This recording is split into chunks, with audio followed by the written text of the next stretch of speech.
Salute. What's good, family? Salute to the Just Do family and the TWT family. You know what I mean? Appreciate y'all sliding through, man. It's live. Just a laid back live, man. Just a little different than what we normally do and what we normally talk over here. Combat tool bag. Salute, Brody. Appreciate you for stopping through, man. You keep grinding, keep that head up. You know, real people gonna rock with you. We rock with you. You know what I mean? The TWT family support you 100%, bro. And that's win, lose, or draw. You dig? So we rock with you 100%. Skywalker, my Brody, bro. You at work listening in. I appreciate that. You stay safe as always, Skywalker. Mike Biggs, my Brody. Appreciate you for sliding through. How you feeling, bro? Yeah, man. I just wanted to do something a little different right now. Like, I love boxing. Boxing my passion, of course, but I'm gonna get right and rap right. Oh, hey man, hey, we here with you, bro. Telling you, I ain't just saying that. We here with you. Like, you know what I mean? This live wasn't primarily focused on boxing, but at any given time, if that's something that y'all want to talk about, y'all always know that's always on deck. Boxing conversations always on deck. Sorry to ruler, my bro. What's good with your family? Appreciate you for stopping through. Nah, we get you. I understand you, bro. It's all good, man. That's why I said we rocking with you, win, lose, or draw. And I don't just say that, I mean that. That's how, that's just how I rock, When I rock with you, I really rock with you. Not 1 foot in, I'm both foot in, both feet in. Know what I mean? We rocking with you. KJ, what's good with it, my bro? Appreciate you for stopping through, man. Yeah, like I was saying to everybody in the gym right now, listen, breaking out. I appreciate that, bro. Go ahead, get that work in, man, while we sit here and talk a little bit. Man, hey, appreciate that. And again, like this live a little bit different. It was like sort of like a boxing detox. You know what I'm saying? And I feel like we all need that sometimes. And it's not like saying it's an issue with boxing or I don't like it. That's my most watched sport. That's the sport that I'm most passionate about.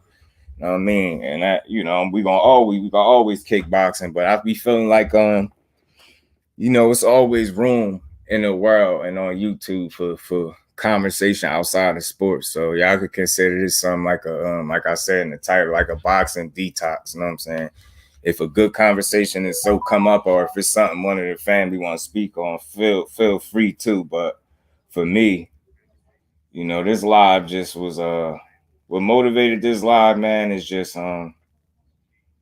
sometimes, I mean, all the time, it's never nothing wrong with letting people know that it's life outside of boxing. You know what I'm saying? And that's not to be taken the wrong way.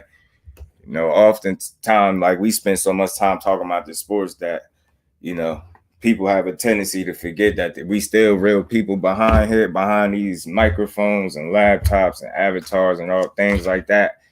And it be real stuff going on outside of, creating the content and things like that. And one thing that I like to be mindful of is people's time. Your time is very important to you. Like I know that's time is more important than money.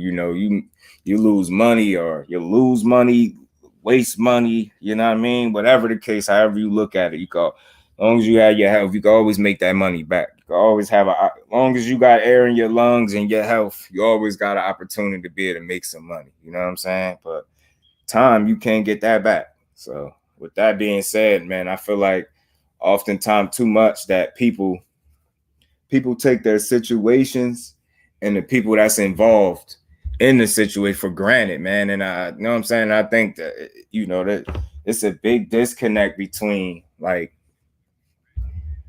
people.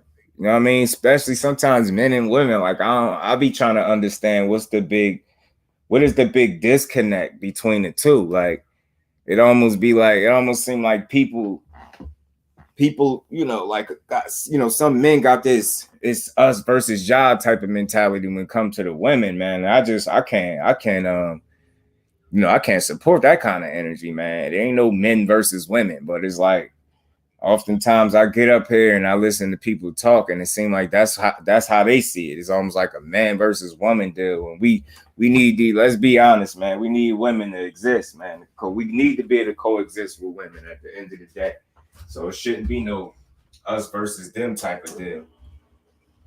one thing I want y'all to understand about me, like, people say it, but not everybody's honest, man. Like, my bad, y'all. Not everybody's honest, man. I'm a type of dude that I respect all y'all time. You know what I'm saying? When y'all come in here, you know what I'm saying? I respect y'all time and y'all energy, your feedback, your opinions, you know what I mean? The consistency of just, you know what I mean, showing up every day, making something that I'm passionate about, like the sport of boxing, making that a reality. You know what I mean? Coming here to where I'm able to kick it with y'all and talk about some shit that I really care about. You know what I'm saying? That I'm passionate about. Like, but then again, like I said, outside of that, appreciate you, bro. Appreciate you. But outside of the actual sport, it's real life, man. And sometimes I think I be caught in between being too nice and not being like, not putting my foot down enough. You know what I'm saying? So I say that to say, like, if y'all ever notice like a slightly different energy or it seem like I'm being like, it's almost like I'm on one. Trust me, it was like, it's justified. So even if y'all didn't catch it, somebody more than likely deserved the energy. You know what I'm saying? That's one thing when I get up here, I always try to respect people's time, their energy, their opinions, their outlooks, and all of that. You know what I'm saying? But I think often too many times, man, people just get too comfortable, man. And then when with when you're too comfortable, next comes complacency. Then when complacency becomes a person taking you or the situation for granted. And that's something that I just wanted to speak on a little bit, man. I don't know what it is with people, but the quality of a person is not what it used to be, man. And I hate to say that, but it's just the truth. In my mind, that's at 100% the truth. Quality of a person is just not the same no more, man. It's a real, like, I don't know. It's a strange world out here these days, man. Just do. How hot is your neck on the woods? The heat wave is crazy. Think Alex, I think we gonna hit the 90s something today, but it ain't too crazy outside. It ain't too crazy right now. Hey, sorry facts, bro. And that's what I'm struggling right now. Like, I be finding myself saying like I'm too nice to people. I be being too nice. You get what I'm saying? And I think that's true to a certain degree, but I think for me, and this is me trying to just like figure out the way I should approach it, I think I'd be too nice to the wrong people. I don't think I should stop being nice or being a solid. I'll never stop being solid, but I don't think I should stop being a kind person. You know what I mean? Just because some of these experiences I have, like I said, I gotta just be more selective with who I give my energy to, who I give my time and energy to. I'm in the supermarket and shopping with cats later. Hey, salute to you, Dad. I appreciate you, bro. Salute to you and the UK. You already know, brother. Appreciate you. J Man, what's good with it, my bro? Salute to you, the TWT member from across the way. Salute to the Philippines and your platform as well, bro. Appreciate you for stopping through. In fact, J Man, let me get you rinsed up right now because you got made sure I was rinsed up on your channel, so it's only right. Sorry, let me make sure you good too, Alex Alberto. Man, y'all family. Y'all gonna get wrenches right now, bro. Alex, you too, bro. You too. But yeah, I appreciate y'all stopping through. Your bro Justice had something on his mind other than boxing, man, and it'd be like that sometimes. You know what I mean? I think it's a place in the world always for grown man and grown adult type conversation. Sometimes I let stuff slide that I shouldn't have, and that gets to me sometimes that I let them get off easy. I'm just kind hearted. Yeah, I get you. And you know what? Just to add to your point, like the stuff that you let slide is probably doing you a favor in the long run in terms of protecting your peace of mind. Like, because if a person know that they disrupt your peace of mind, they gonna try each and every time. So the fact that you're able to like let stuff slide and keep it moving, it do you a lot of good in the long run. Like, it'll help you avoid a lot of unnecessary arguments and things that just drain and sap you of your good energy. You know what I'm saying? And that's what I'm all about over here with this platform. I'm trying to build it. I'm 8 months in, 8 months and counting. Yeah, you got it, J Man. Hey man, I support the real, I support genuine people, and I support the individuals that support me. So you got my support 100%, bro. Hey man, thanks for being here. I appreciate your time like that. And that's another thing that I just wanted to highlight on that. Does go for all y'all. Like, I don't say it because it's nice. I don't say it for you to come back. I say it because it's real. Like, I appreciate people's time and their energy every day. Like, you know what I mean? I don't take this shit for granted. I don't expect y'all to click the button just because I'm live. I try to be quality each and every time out. You know what I'm saying? Like, regardless of what people may think, like, I actually put thought into my content. Like, you know what I'm saying? I ain't saying I gotta write everything down, but I'm gonna do my homework when I come here and speak on something with y'all. But in this case, you know, this is more so non-boxing related, but don't feel like, you know, boxing can't be discussed. It just wasn't the focal point of this live. It was more so it's discussing, you know, shit that goes on in real life, like protecting your energy and your peace of mind. Like, that's priceless. You can't put a price on that. Get what I'm saying? All right, like my peace of mind. Yeah, exactly. Drama takes that away from you. It's facts, bro. And you don't have a peace of mind, it's gonna destroy and disrupt a lot. You know what I'm saying? I start around positive people, and I don't kick it with people who have a negative vibe. That's a fact, bro. That's a fact. Because all they gonna do is drag you into you know what I mean? Have you run around stressed out and unhappy just like them. And it's sad. I don't understand why misery love company. Instead of trying to find a way not to be like that, they rather drag another person into they negative energy, and they cool with it. Did the Broner situation get you the idea for this stream? No, not so much, but I do see some mixed things going on, and I did want to try to stay transparent, so I might still come back and do a live speaking on that, because I know y'all seen the latest. I know y'all seen Tank tweet and all that, and that I just want people to understand that, you know, the same way I felt like I called Omar Figueroa out, I ain't saying I'm calling Tank out, but if who he's talking about is Broner, that's foul, and that's sucker shit too. It's no different than Omar Figueroa. It's sucker shit, like, you know what I'm saying? So, but yeah, Alex, I'm probably going to double back and speak about that just to stay transparent and help people understand. I ain't singling Omar out. If Tank just did the same thing, like if Broner is who you talking about, then I feel the same way about what he said. You get what I'm saying? Like, that's sucker shit. Don't kick a man when he down, especially not somebody that you broke bread with. That if that's who he's talking about. So again, I think I'm gonna double back and we're gonna chop it up about that, and, you know, the regular boxing stuff. But this one right here, man. So again, salute Dow. Salute to my bro Dow, Alex, Sire. Salute to all y'all, the family. J man, Mike Biggs, you know it. Yeah, Daryl be on. He be on his thing. He be on his job, Mike. He be on his job. Ashley's Corner, salute, Queen. Appreciate you for stopping through. Appreciate y'all. This was more like a little boxing detox, man. Me coming here just talking about some things, and one of the things that's relevant is time, and making people respect your time and value your time. You know what I'm saying? Like, I'll never get up here and take y'all's time for granted. Like, y'all don't have something else that y'all could be doing besides listening to me. You know what I'm saying? So when it comes to that, I try to make sure that the listener, the supporters, understand that when it comes to me.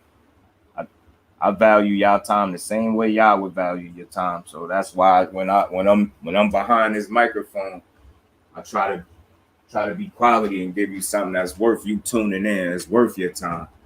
I mean, because in this world, man, you have to make people value your time, or they'll just take advantage, man. And like I said, I feel like I'll be stuck between being too nice to people and not being, like, you know what I mean? Dare I say aggressive enough almost, you know what I'm saying? I heard Champside video and I agree with him. Tank was talking about Ryan Champside. Hey, oh man, Ash, and you know, like, again, y'all feel free to chime in about it. Whatever's on y'all mind. That's what this was about. You know what I mean? That's why I ain't put a specific boxing topic, but again, y'all know all hands on deck when it comes to, or all conversations on deck when it comes to the boxing. And I appreciate that, Ash, and I think so too. So that's why I was going to touch on it a little bit, because again, people quickly, they just made that about Broner, and I don't think that was the case. I don't think he was talking about Broner, and I'm not even making an excuse. So I think I definitely gonna chop it up and talk about that too. Omar Figueroa Jr. just got arrested. First time he was supposed to fight. Yeah, it's facts. Sorry, that's what I was saying. I was saying that yesterday. I was asking the family. I don't think you caught that one. You might not have been. I'm not for sure, but I could have swore that he did. He had a DUI and stuff, and he couldn't fight. Exactly. And then I also played in my live his interview where he was contradicting himself. Now, again, and that live was like 2 hours, bro. Like I was I wanted to be clear. I wasn't making no excuses for Broner, like, because usually the energy with Broner is people was fed up with the excuses and all of that stuff, and I understand it. Yeah, they do, yo. They do, Ash. When it come to us, it'd be our own people. We'd put words right in somebody's mouth and have no problem doing it. Like, bro, like I don't think he was talking about him. They have zero beef. Why? You only gonna say something like that? You're not gonna say something like that about your brother. Go salute my bro. Appreciate you for stopping through. I was just thinking about where the hell you been at too. I ain't gonna even lie. I was seeing some of our DMs and shit. I said, damn, where the hell Ghost been at, man? Salute to my bro Ghost. What's good with you, bro? Hope everything good too. All right, Gabe, just do facts, man. We're gonna continue rocking with you, Daryl. That's another thing about this live. Like, I support the people that support me for sure. You know what I'm saying? I just want people to be clear on that. So when I comment on videos and I you know what I mean, that mean I watched it. I don't fake watch stuff. I don't go skim to the end of the video. If you got a dope intro, I'm watching that right with it. I watch videos to the end because I understand what real support is, and that's how I want people to deal with my video when they got a chance to. And speaking of somebody that I feel like does that, and I'm not saying that because she in here, I'm saying that because she shows a lot of support. Like I said, she been there since my first live, and she didn't even know that. And that's the Queen Ashley. She been around since my first live. So I mean, I make sure, and her channel is dope. She always got something dope perspective. So I just appreciate the people that appreciate me. That's what this was about too. AB and Tank are close friends, and Tank tweeted that he wasn't talking about AB, but nobody want to talk about that. Talk about it, Ash. You see how quick, and that's why certain people can never be Just Do, and that's not no flex and none of that. That's because, and I'm talking about a mental, not being me the person. I'm talking about just mentally how they approach certain things. I don't try to, like, you know, I wouldn't stop there. That's like telling half a story, like saying that he said that, but not like clarifying who he was talking about or who he felt like he wasn't talking about. That's only telling the story enough. So whatever argument, or, you know what I mean, you making for that situation, it can suit your narrative, like, instead of just being real. For example, just on another angle or another example of that, when people don't tell a full story, is like when people say, Ryan Garcia got dropped by Luke Campbell. And then that's it. Like, so he Nah, you got to say how he got up. He didn't quit. Dropped that man with a body shot, won by knockout. You get what I'm trying to say? People would know all that information, but they will only stop at he got dropped. They're not going to say the rest, because once you say the rest, now you have no argument.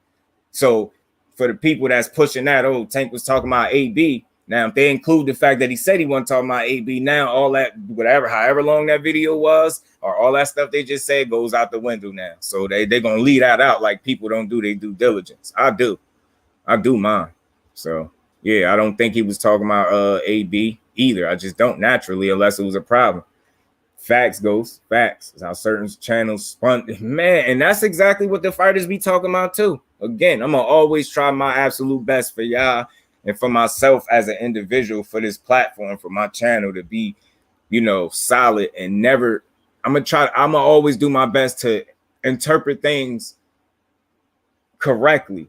You know what I mean? I try my best when it comes to that. I don't like switching up some of my words, adding shit, remixing shit, making shit mean what I wanted it to mean or what I think. You know what I'm saying? Like, nah. I have to go back and watch that live, bro.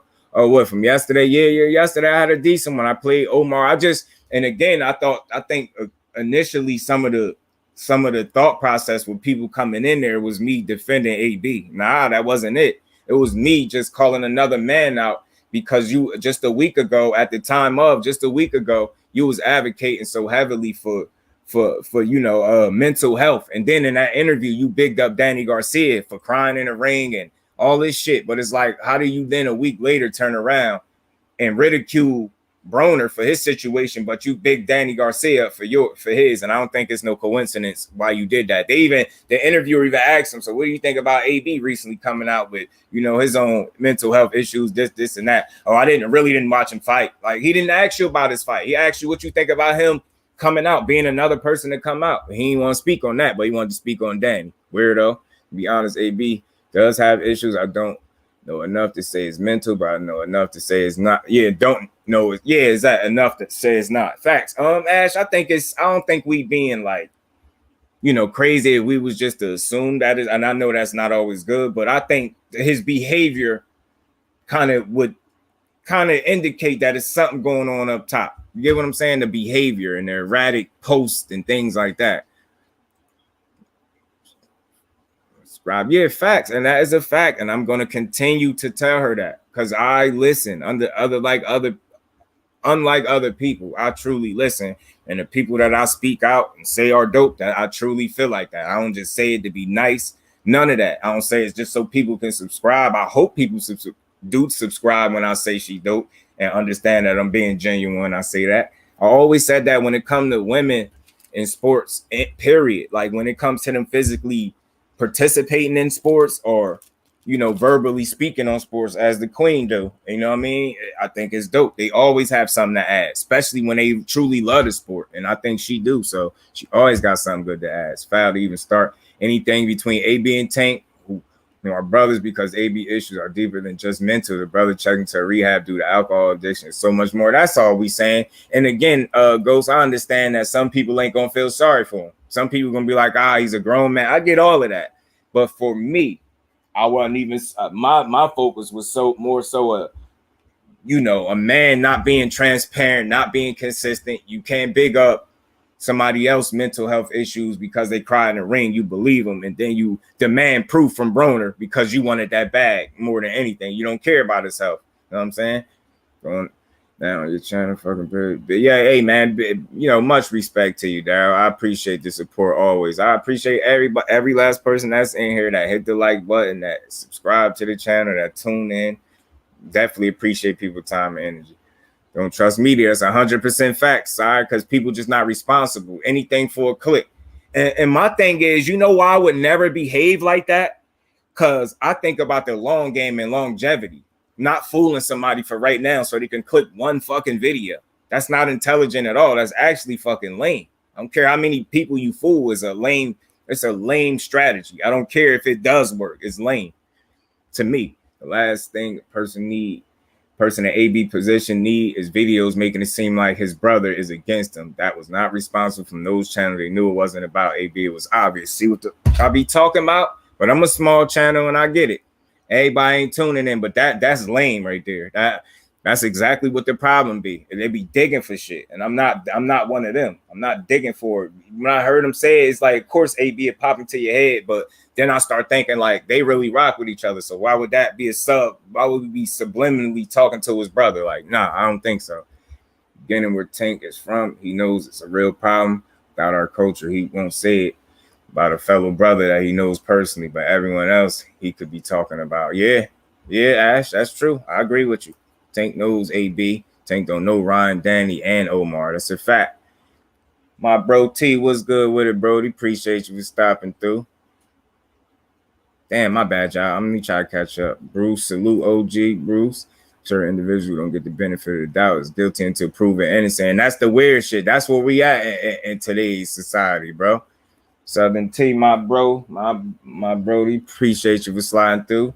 Mr. New Orleans in the flesh. My brother Skills was good with it, bro. How you feeling? I don't like what Omar said either here. Hope switching up like that, and it's about the money with him. And he mad he can't get that bag off of AB regardless of AB situation. Facts, Ash, and that's what I was talking about yesterday. And I just be wanting to be clear, like, I always appreciate when somebody got something to add to the live and it's something different than what I'm saying. But I just wanted to make sure I was being clear when I was speaking about that's what it was about. As him not being transparent, him not being solid, him just a week ago being an advocate, and then now you being a hypocrite. It's like, come on, bro, you can't have it every which way. T-Pop, yeah, you know it, Skills. In facts, Ash, that's a facts though. Facts. Dude, big question. What do you think, in your opinion, is the root of bad mental health in men? Not understanding that it's okay to go through stuff, and it's okay to have problems, and it's okay to go outside of yourself or your family for help. It's okay to not be perfect. It's okay to not be okay. I think that's what stems from it. You know what I mean? And it also could be how you live too. Your lifestyle could contribute to those things as well. Like if you struggling with any type of, like, you know, drug addiction and things like that, that's going to affect you mentally, and you know what I mean, at the same time. So I think that's what it is. It's a combination of things with what when it comes to mental health. It's a lot. That's why I think we got to be very mindful of how we, you know, how we speak about it. Like, let's try to be responsible and understanding when we speak about it. Like, when I called out Omar, it was because he was going so hard on Broner. It's F him, this motherfucker this, and fuck Broner. You doubled down. Like, you just went all in. But you was bigging Danny Garcia up a week ago for the same shit, bro. That's what he was being a hypocrite. So I called him out for it. It was some sucker shit. But ultimately, men need to understand that it's okay to not be okay. And it's all right to go reach out to somebody else outside of yourself or your family for that help. You know what I mean? Same channel reported that AB checked into therapy a few times, even suicidal, to the point where at point he was publicly saying he won't be here anymore. They know better. Yeah, nah, that's a fact. And this is what I'm saying. Like, look, everybody's a grown man, and I never try to change the way nobody think. If Big Texas was good, family, salute to you. Appreciate you for stopping through. How you feeling? I'm not stopping. I'm posted. I bet. Josh, what's good with it, my bro? Appreciate you for stopping through. How you feeling? Mental illness and substance abuse are more than most people understand. That's a fact, Bruce. And just think, you got things going on mentally. Sometimes the worst thing you can add into that mix is alcohol or any type of drug. You get what I'm saying? And then he got the money to be able to self-destruct if he want, regardless of what people think, if he broke or not. Or, you know, it's people that actually believe that man only got that 13 hours or whatever it was that he was saying he had. It's some people that really believe that. But me, I'm just not one of those people. You're right. Hey, man, appreciate you being here, Ash, as you get ready for work. Skills, my brother, T, my brother, all my brothers, Ghost, Sire, the whole gang. Appreciate all y'all. You know, y'all already smashed the like button, but yeah, people don't look at everything they're saying. One person won't care about, another would hurt them and never leave their mind. Yeah, not everyone has tough skin. That's a fact. That's a fact, Ash. Broner, nobody else is getting a mental health pass again. The next prominent undefeated boxer tell me he's mental ill while he's still whipping ass. And again, like, just so, like, while we talking about it, and just so that I could kind of, a lot of us is a product of their environment. That's so true. And it's not an excuse. That's not an excuse that she's making for the people that will interpret that way. That's reality. That's real shit she's speaking of. And it take a strong person. It take a lot to get out of that situation and stay out of it. You get what I'm saying? It's easy. It's always easier to judge. So I get it. A lot of people feel like, AB, a grown man, I don't feel sorry for him. He made millions of dollars, this and that. Money don't make you healthy, bro. You know what I'm saying? Because a person made money. And I think sometimes too, that's when people get it confused. Nobody's looking for people to feel sorry. He don't need people that feel sorry for him, because I'm pretty sure it'll be somebody that does. He need people that care about him, and that's going to show that. You know what I mean? Feeling sorry for him, how that's going to help him. So I'm pretty sure he's not looking for sympathy by saying the things he said. You know what I mean? And that's just what it is. Like, I don't know. For me, people pile on him. They pile it on. And then they justify, like, all the negative shit they saying by the fact that he made money, or he a grown man, or he should have been got his shit together. When you got problems, you can't say that. That's obviously a showing that he got problems. He fucking got problems, bro. That's it. But again, don't be misunderstood. It's not for you to feel sorry. But at the same time, do that mean just because you don't feel sorry for him, or you don't sympathize with a situation, just pile in and lean into him, lay into him, huh? Pile in and do the same shit everybody else doing and tear him down. Oh, I knew this. Oh, he should have did this. Oh, he need to get, he done. Oh, he need to do this. See, that is like, I just don't share those same sentiments. I just don't. I look at it as that's a man that need help, man, regardless of what color he is. And the fact that he a brother, it's just easier to connect. It's like, yo, that money ain't gonna make him good. That money ain't gonna be the reason he good. That should tell you that right now. He need that man need love and whatever else that a doctor could possibly help him with. But I think drugs and alcohol ain't it. And he damn sure don't need several people, and they whoever they are, any brothers are making videos staring up shit. You know what I mean? Staring up the pot. And it's crazy. A person to be more mad that a person to be doing a live kind of calling somebody out than they would be for other people staring it up. I want to see where that energy at for all these people that just put words in his mouth. Because if he didn't say AB, how the fuck is y'all gonna say it? That's what's wrong with people. You'll be mad at somebody for kind of looking like they just calling a spade, and they have a certain energy for that. But they're not gonna have that energy for motherfuckers that's making videos talking about Tank was talking about him. You know what I'm saying? Like, that shit weak. That's the shit I be talking about.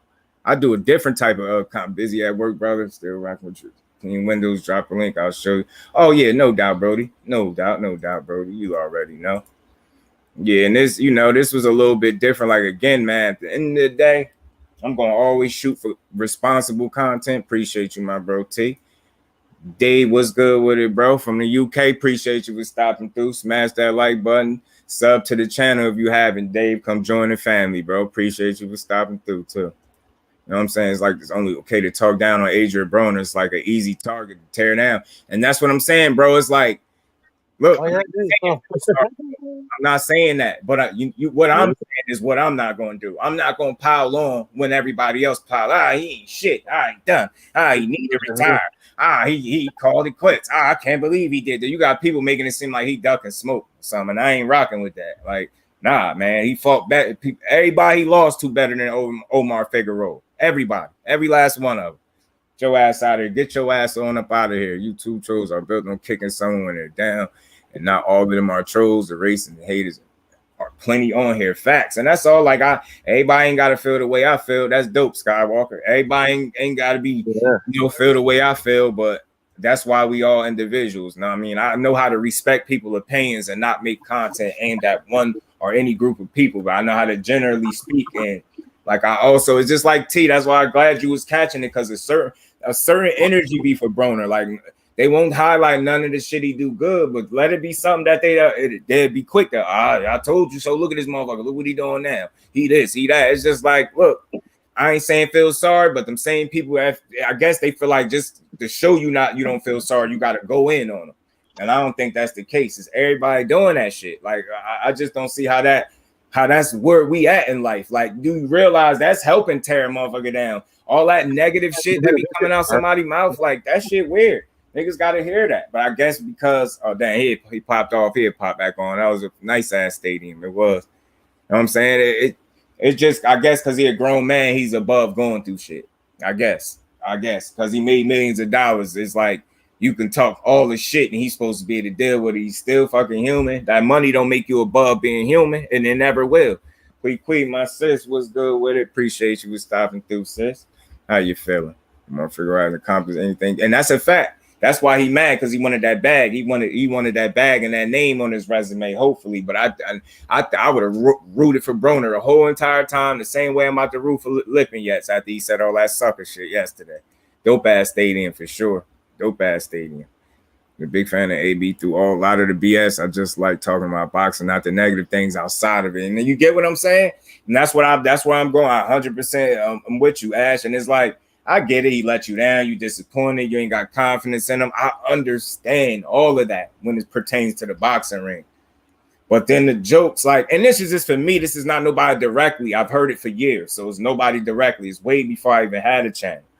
Well, me personally, and if y'all ever see me doing it and like really going in, then y'all feel free to call me out on it. I just don't think nothing funny about us going so hard on somebody, a substance abuse issue that somebody has. I don't see how that's content or that's acceptable to say. And like, I don't know. I just don't see how that's funny. That's not a joke to me. You know what I'm saying? Like, I got family that been through some shit, so I guess maybe I look at it different.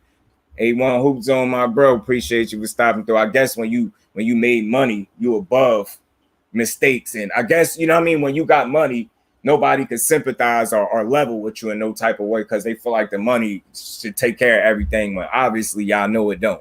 You know what I'm saying? Yes is Omar Huckleberry. I'm telling people he's an easy win for Omar my time. Hey, Ash, I swear I think that was a winnable fight, especially seeing the way the last few of his fights been. Omar Figueroa, facts, man, getting touched up like he been getting touched up. There's road work in, my bro. Won't be able to respond in chat. Salute to the family. Listen, hey, man, anytime you tune in, again, that's what this live was about. It was more so a boxing detox, but y'all know, man, all boxing conversations is on deck with Just Do. But, you know, my main thing is making people value and respect your time, like the way I respect everybody's time that's in here. Like, you'll never see me get up here and don't take y'all time. You know what I mean? As serious as I take my own time. You know what I'm saying?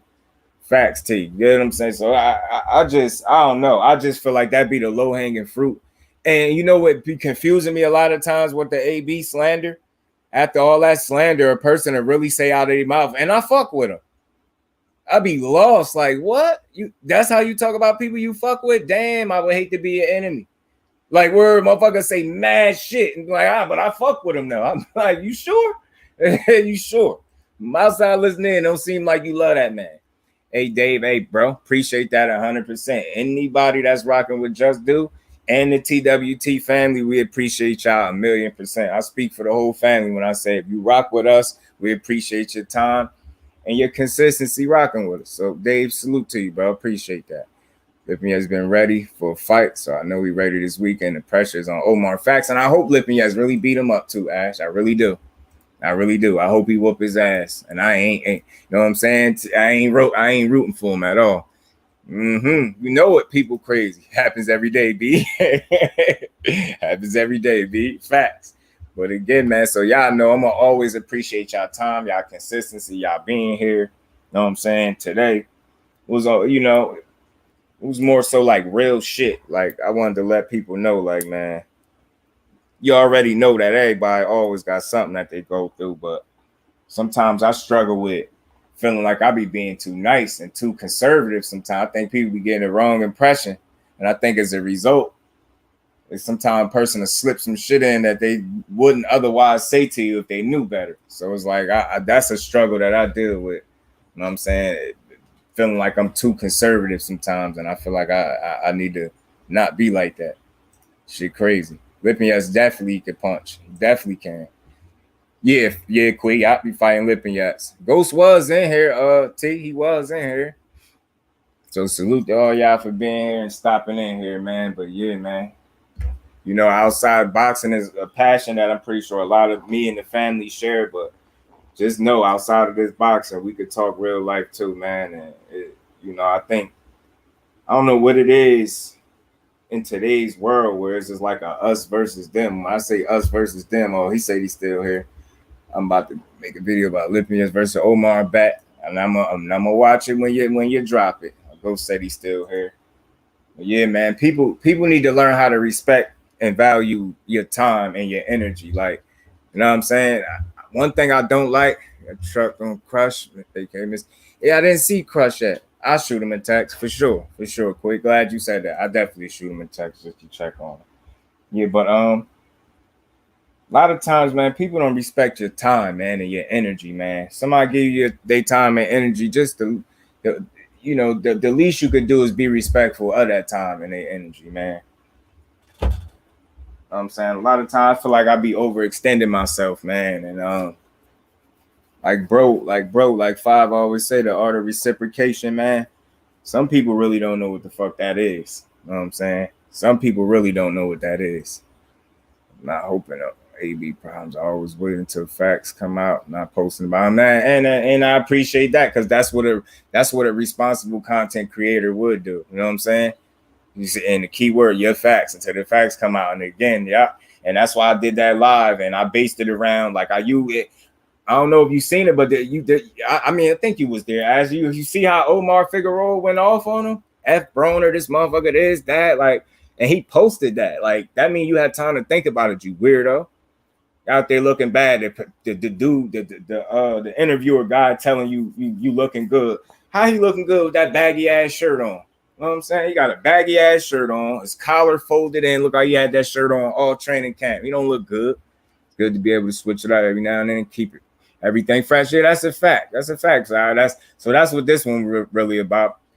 Tay, what's good with it, Pac-Man? Tay, appreciate you for sliding through, bro. How you feeling, Brody? Yeah, man. And again, it's hard to detox away from it. That don't mean you don't love boxing or you love it any less. It's just sometimes people be needing this too. Because I know I read comments a lot. I swear I do. I'm very observant, and one thing I know is we all human and we all got shit that we go through. And sometimes it's good to be able to discuss those things on a mutual level and just have dialogue with solid people. You know what I'm saying? And it kind of it's just like get you through the day. You know what I'm saying? It's always a place on YouTube for that. I believe so.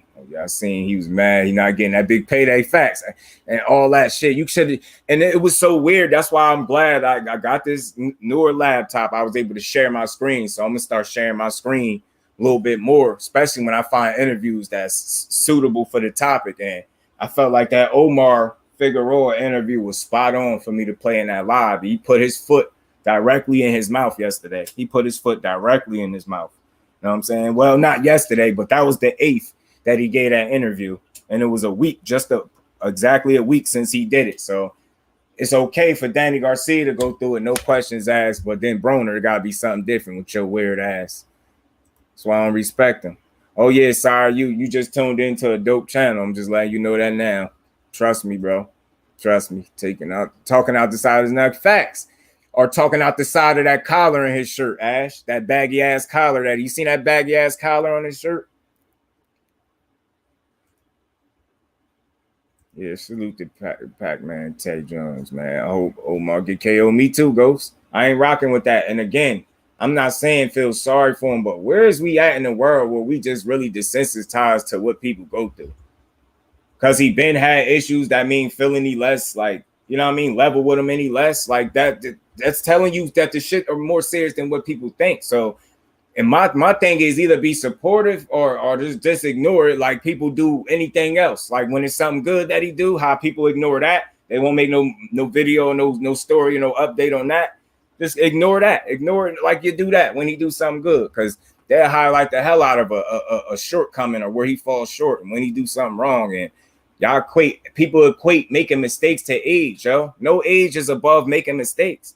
You can't equate, he's a grown man, he should know better. Yeah, a lot of people should know better, but they don't. And that's part of that's a clear sign of somebody that might need some help. You get what I'm saying? It's like age don't determine like when you stop making mistakes. I don't give people be killing me with that, especially when you adding alcohol and drugs into the mix. Then you already know that's the first thing it do. What do the first thing alcohol do? Impair your fucking judgment, bro. Just 5 minutes ago, you was thinking one way. Now you got that in you. The first thing it do is start playing with you mentally, man. Now you thinking shit that wasn't cool 5 minutes ago. Now it's a go. Get what I'm saying?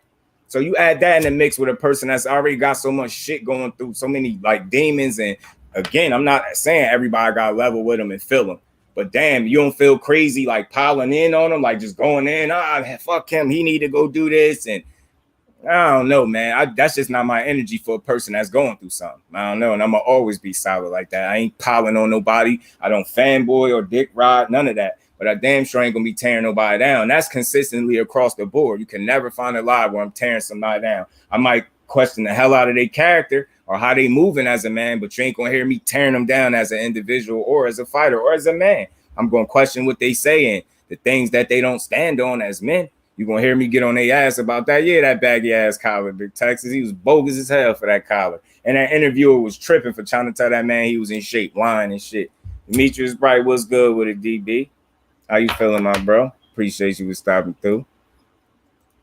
Omar Figueroa Jr. would have came out better by understanding and supporting Broner during this difficult time. That would have been a bigger and better storyline. And you get what I'm saying, Sire? That's exactly my point. But you know what was so crazy about him having that energy?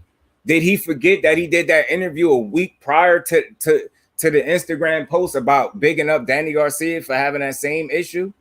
You just did it. And in that same interview, he mentioned Broner and his, what do you think about him coming out and speaking about his, you know what I'm saying? Dude was like, oh, I didn't see him fight. He's not asking you about his fight, bro. He set the table for you. He just sat there and asked you about mental health. He's speaking on yours. You got to speak on yours. He asked you what you think about AB. You ain't had nothing to say. Talking about I ain't see him fight. Bro, he wasn't asking you that, dumbass. Omar, dumb as hell. Baggy collar wearing ass, man.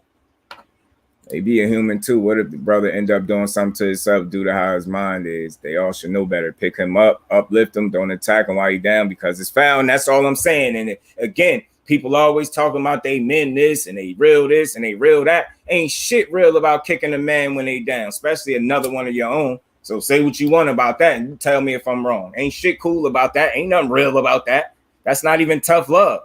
You know what I'm saying? That's kicking him while he down. It's just the in every sense of the word. That's what it is. But again, you ain't got to feel sorry for him. You ain't got to come to his aid. I wasn't even doing that. I just was calling out the inconsistency and Omar Figueroa as a man. Like, and I saluted him for that interview and how he spoke about that, even though I noticed when I seen that interview at the time that he chose to speak on Broner fighting instead of what he's fighting outside the ring. And that was lame as hell because he told you what it was. You chose not to answer. Did you see Danny crying? Did you see it? The question is, did you see it? You the one that ain't even know what fucking network the man was fighting on, dummy. I don't watch boxing. I've been doing it for this. I don't care how many years you've been doing it. Tired of hearing y'all fighters talking about y'all don't watch boxing. We don't care, bro. Man, we don't care. Let me know that in advance. I know not to watch you. You got nothing positive or progressive to say. Keep your opinion to yourself. And again, y'all facts, bro. This is real life. Folks die due to things like this. That's a life we talking about. What's wrong with these people? And that's all I'm saying. And I think people feel like because he made money, Ghost, or he's 32, that means we shouldn't be able to level with him. Like, I mean, shit, that's more the reason to level with him in ways, if you ask me, because that money breeds jealousy. It bring the wrong kind of people around you. It bring fake love. To me, and this is my opinion, one of the things that I feel like Broner struggle with me being from the outside looking in and seeing how things transpired and how he speak, that's something it seemed like he always been in search of to a certain degree. And y'all feel free to disagree. I feel like he always was searching to see who really rock with him, the way he rock with them. Because all I hear is how big the dude heart is and how much he do for people that don't make him above, like, being critiqued when he do some straight bullshit. But at the same time, if all that stuff or a lot of that stuff is coming back to our mental health related, then who are we to sit up here and, you know what I'm saying, keep talking about what he need to do and how he need to do it? If he knew what to do and how to do it, he probably would have fucking did it and got the help already. Actually went against his own words, and then Omar piled on the Broner's mental health afterwards. Facts. He made himself look good. That interview ain't aged right. And I know some of the people caught a replay because I seen the numbers jump just a bit. So I know some of the people caught something, and I hope they got something out of it and understood that it wasn't even no personal attack. Facts, it wasn't even no personal attack on Omar. It was just, bro, you get to talk crazy like this, but you want people to feel bad for you. But we don't have that luxury when it's Broner. It's F him, show proof. Danny Garcia is like, did you see him crying? He was taking punches, and you sound like you don't know he had a fight. We know he was taking punches. He just had a whole fight, bro. That went the distance. Of course he took some punches. Did you see him go from punches to crying? Shut up, bro. Shut up. So right now, Broner come out and cry right now that you'll be cool. You'll retract your statements. Appreciate that, T. Appreciate you, bro. You'll retract your statements. Get your weird ass on, man. And I unfollowed him today. And I don't care if you don't know I followed you. I don't care. I ain't rocking with that. Get your weird ass on. You was getting DUIs and running around, like bro just said, 170, 80 pounds out of shape. You wasn't thinking about boxing, right? Because your mental health was, impacted by the bad decision and bad choices you was making, right? That drinking and all of that stuff, right? You wanted people to understand that, right? When you got an opportunity to explain, the only thing you ADHD, PTSD, and I forgot some other stuff. Like, so it sounded like you lying, talking about you forgot. I got diagnosed with a bunch of shit. I ain't gonna forget. And damn sure the first opportunity I get to explain it and speak on it in a positive way, I ain't gonna sit up there talking about I forgot. Look like he needed help remembering what they told him was wrong with him. And you the one sitting up here talking about, yeah, I don't know what happened to me the last fight. It's like my body didn't respond. I don't know what happened. It sounds like you need more time in the gym, Omar, because you don't even know why you lost. It seems like you need to stay your ass right where you at. I swear I hope Lippin Yes chip his ass doing all that. You don't get to do that to AB. Hell out of there. It won't be no AB slander on Just Do. Facts. I appreciate y'all, brodies. Appreciate y'all. Omar mad that he got to take that ass whooping by Lippin Yes. Facts. Lippin Yes in there punching. He gonna be throwing punches right with you. You was banking on AB being a shell of himself and getting an easy win, but having a good name on your resume and a payday to go with it. And because you ain't get none of that, you salty, and we don't care. And you ain't deserve that payday. baggy ass t-shirt wearing dude, man. Salute to my brother G5. What's good with it, bro? Appreciate you stopping through, 5. Yeah, that's what I'm saying. That and it sound like his ass need more time in the gym. You know what I'm saying? And again, y'all time is something that I'm gonna always respect and appreciate. You know what I'm saying? Like that's how you carry, that's how men move like men. You appreciate the people that support you, that's here every day, giving you their time, feedback, energy. I'm gonna always rock with y'all people. Just know that. I'm gonna always rock with the family, man. I never take this shit for granted. But again, man, like and you know, even though this I didn't, you know what I'm saying, T? You know what I'm saying? It's straight like that. I ain't rocking with him. I had to unfollow him. I looked at him like I like this dude too, yo. But you don't get to do all that. And we could see right through it. It's so see-through. Like he contradicted himself. In 1 minute, you said you already knew he was going to do this. So why was you so mad if you knew? Why did you even sign on board if you already knew? See, that's what happened when you think you keeping it real and it go wrong. You say shit that just make you look dumb. I already knew he was going to do this. So why you bitching then? Why you up there bitching? Why is it fuck him and he all type of motherfuckers in his time of need? Ain't nobody question your weird ass. We didn't see the proof from what doctor you went to. For all we know, you could have went to one of your cousins or something. You know what I'm saying? Your cousin could have read a book and told you, hey, Omar, I think you get what I'm saying. Get your ass out of here. We don't know what doctor. Where your proof? I want proof, bro. And everybody, I'm saying this and I'm a mean this. Everybody that's, you know, it's cool to pile on when it's negative. And anybody that's like staring up the tank Broner shit, that's weak too. I don't care. It's weak. It's weak. Now, I don't know for sure if he was talking about him. You know what I'm saying? But it's crazy how people could just assume and run with something, and that's cool. But then when I get up here and call a motherfucker out for being a sucker, it's like people are confused, and the only thing they could do is pile more on to Adrian Broner. Like, I don't know. That's the way I seen it. Like, and again, I knew what I was talking about yesterday was sucker shit what he did. And any of y'all could see the interview where he bigged up Danny Garcia on that. It's Little Giants Boxing. He did an interview with that platform. Sat up there and bigged up one dude and condemned another dude a week later. You sucker and you soft. And the last thing AB need to think is that Tank is taking any type of shots at him. That's how shit be happening. I hope he's strong enough and they tight enough to know that shit is suck. I hope they spoke since then. Could have went to any doctor. Yeah, we wouldn't know. Yeah, he could have went. Yeah, he could have went anywhere. Talking about show some proof. Got the nerd. I think he had that in all caps too. Like, who are you to show some proof? You show some proof. You show some proof that you ain't get that T-shirt from somebody off the street. Show me some proof that you ain't had that T-shirt on the whole training camp. Get your ass out of here, man. Got Ryan always pull out a fight, so Tank staying quiet, and he called the ducker. People are just confused and love to hate more than everything. That's what I'm saying, yo. That's what I'm saying. Like, motherfuckers got crystal balls, Ash. Motherfuckers all they know shit, but they don't know shit. You get what I'm saying? Omar, you knew he was gonna pull out, but you still signed on to fight him, you dummy. You just said he don't get to cry mental health and he ain't got no issues. Then you turned around your next sentence and said, well, we all know you got mental health issues. Well, which one is it? We all know you dumb. How about that? Because I could read very well. I know you stupid. I do know that, Omar. I know that.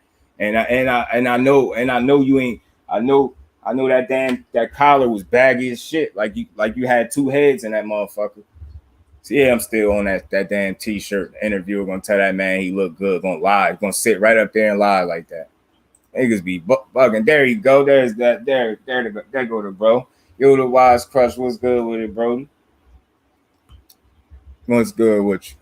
Omar got that shirt. I'm telling you, got that shit. He bought that shit off of fucking Panhandler right off the street and wore that shit to training camp. The whole training camp. Get your ass out of here, bro. You don't get to do that. And yeah, man, like, again, I'm going to always aim to make responsible content because I respect people's time, energy, and willingness to support. So, you know what I mean? I never try to mislead or misdirect or none of that. And again, that's partially what this live was about too, man. Making sure I don't, you know what I mean? I deal with a battle of feeling like I be overextending myself sometime to people. And I think I'm going to make sure I'm not doing that. You know what I'm saying? I'm going to make sure I show 100% love to the people that show it to me. And anything else that's not 100%, I won't even deal with it. You know what I'm saying? And that's something that I got to, like, it's a problem that I got to fix. Something I be dealing with, overextending myself sometimes being, I don't know. I don't know, too nice in a way, and people might get the wrong idea of what type of person they dealing with. Because I'm never in a chat to be a detractor or a troll. I'm always there to either add something or show support. If I'm not there for that, then I might as well not even be there.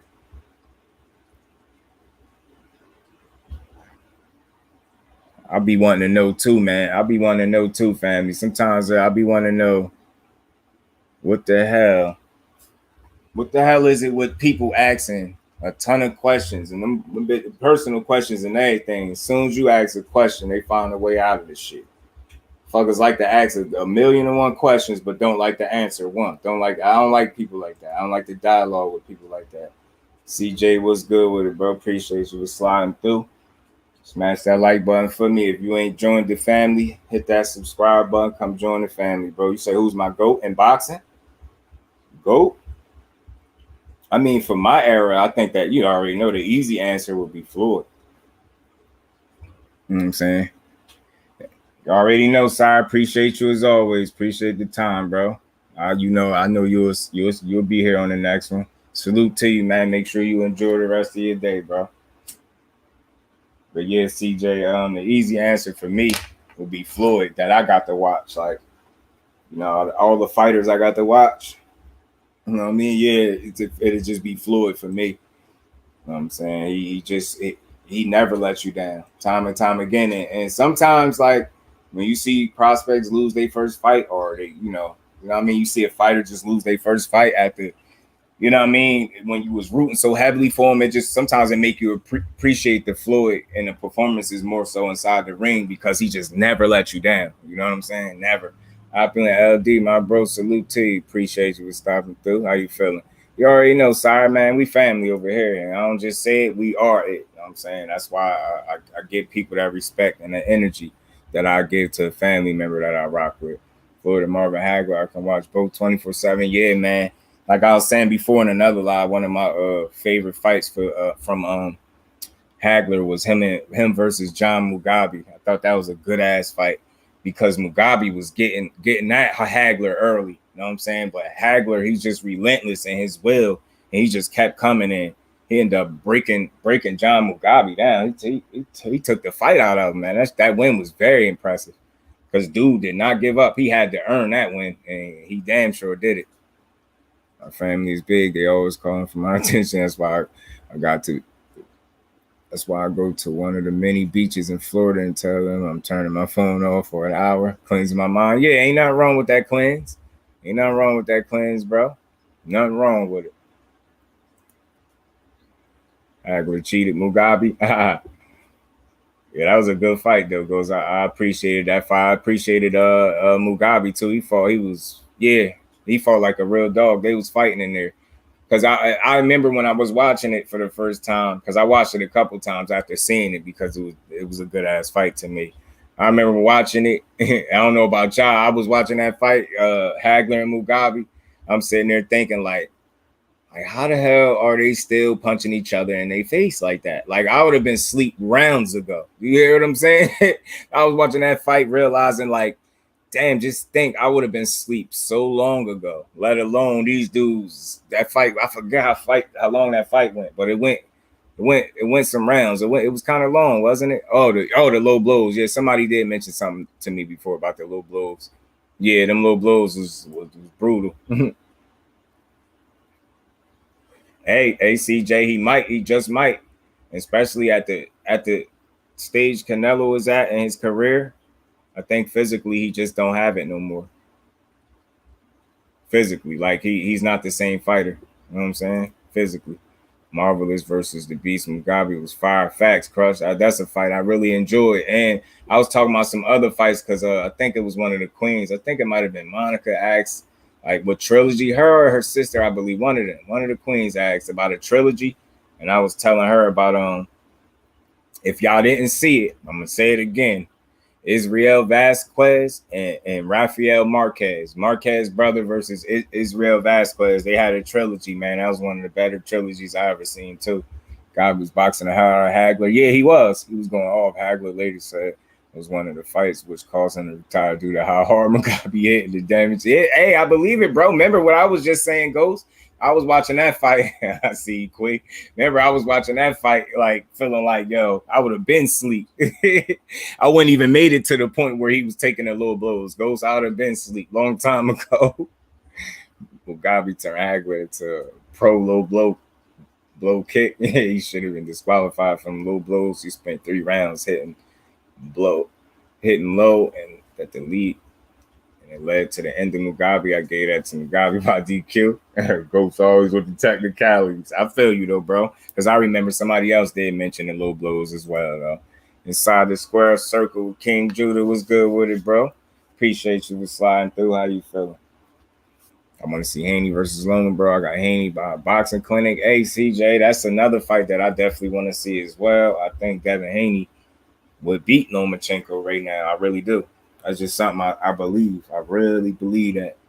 Believe that he'll outbox him. Won't be easy, but I think he could do it. I think he's big enough, long enough. I mean, long enough frame. I think he's smart enough and disciplined enough to be able to pull it off.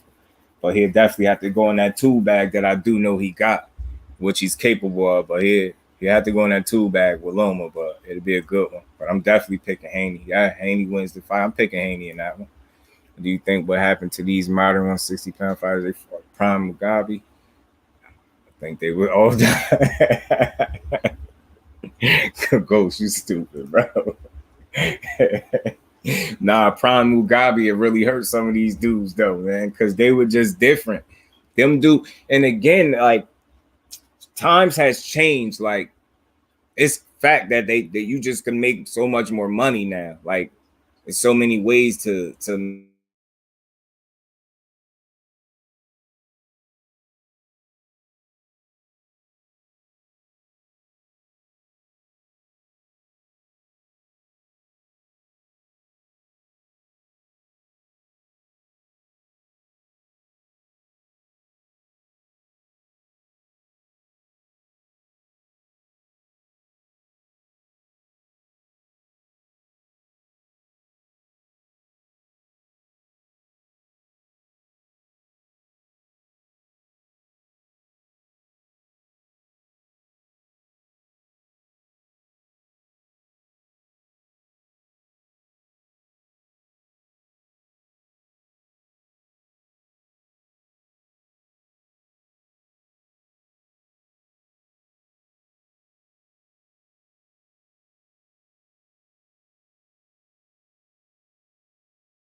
Y'all can hear me? My bad, y'all. I'm still having some issues, but good thing I got two laptops. Yeah, my bad, y'all.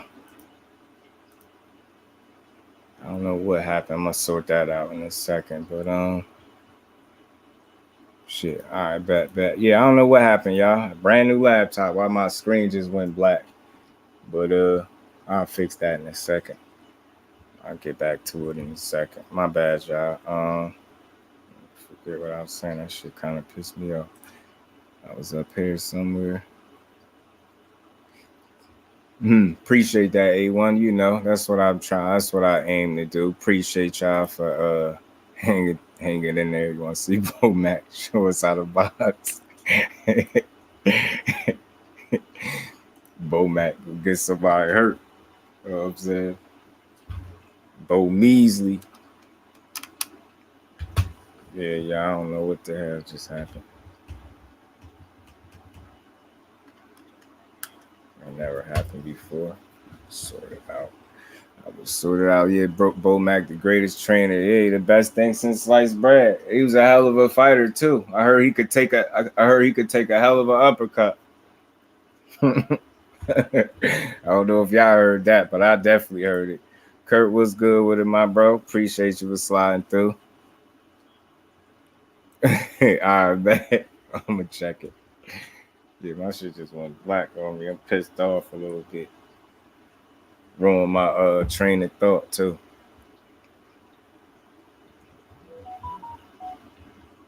But yeah, man, this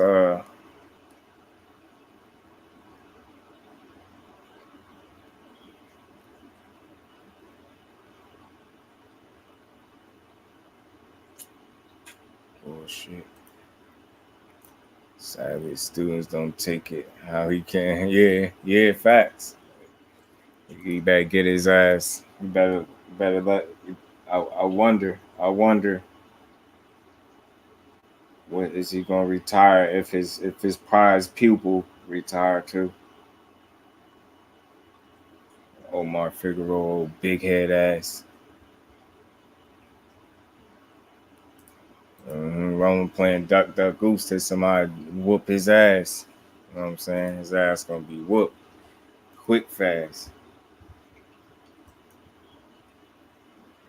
Somebody gonna hurt that boy.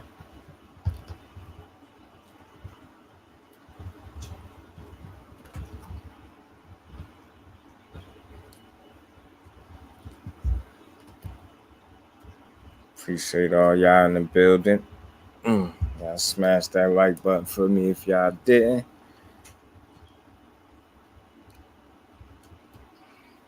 My bad, y'all. This damn laptop malfunctioning got me off my shit. Now he got a new cow to milk and Keyshawn. Keyshawn better be smart. Speaking of Keyshawn, damn, who was he speaking of? Oh, yeah, Ghost. Did you hear what Keyshawn think about El Rayo? You heard what he said about Rayo? What you think about two wanting to fight Josh Taylor? Oh, you talking about T.O. wanting to fight Josh Taylor? I say if he's being sincere and honest about it, that's a fight I definitely want to see. But that's going to be a tough fight for him. I tell you that right off the bat. That's going to be a tough fight for him. Josh Taylor ain't no Pedro Campa. You going to have to fight. That'd be a good ass fight too. I believe you heard Keyshawn this. Yeah. Oh, you ain't hear me ask you that because it's crazy if you just now asked me that and I was really asking you that. That's why I was just asking you where how he got all animated on camera around his people and never the same in person. Yeah, I knew you was on it because I was asking about you the other day. I said, man, where Ghost at? When I was talking about that for a moment. I was like the way Keyshawn was talking about Rayo. I didn't agree with him. I don't think Rayo was slow and all of that. I didn't think so. I didn't think so at all. Yeah, Taylor is definitely skilled. He definitely skilled. 100%.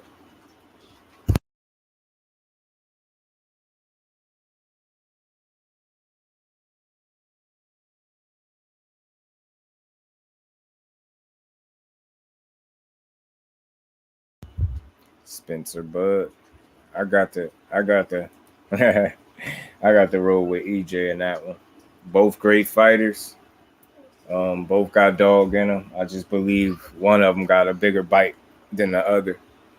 And I truly believe, despite what people might think about Spence, he got more layers and dimensions to his game, more facets to his game than people think.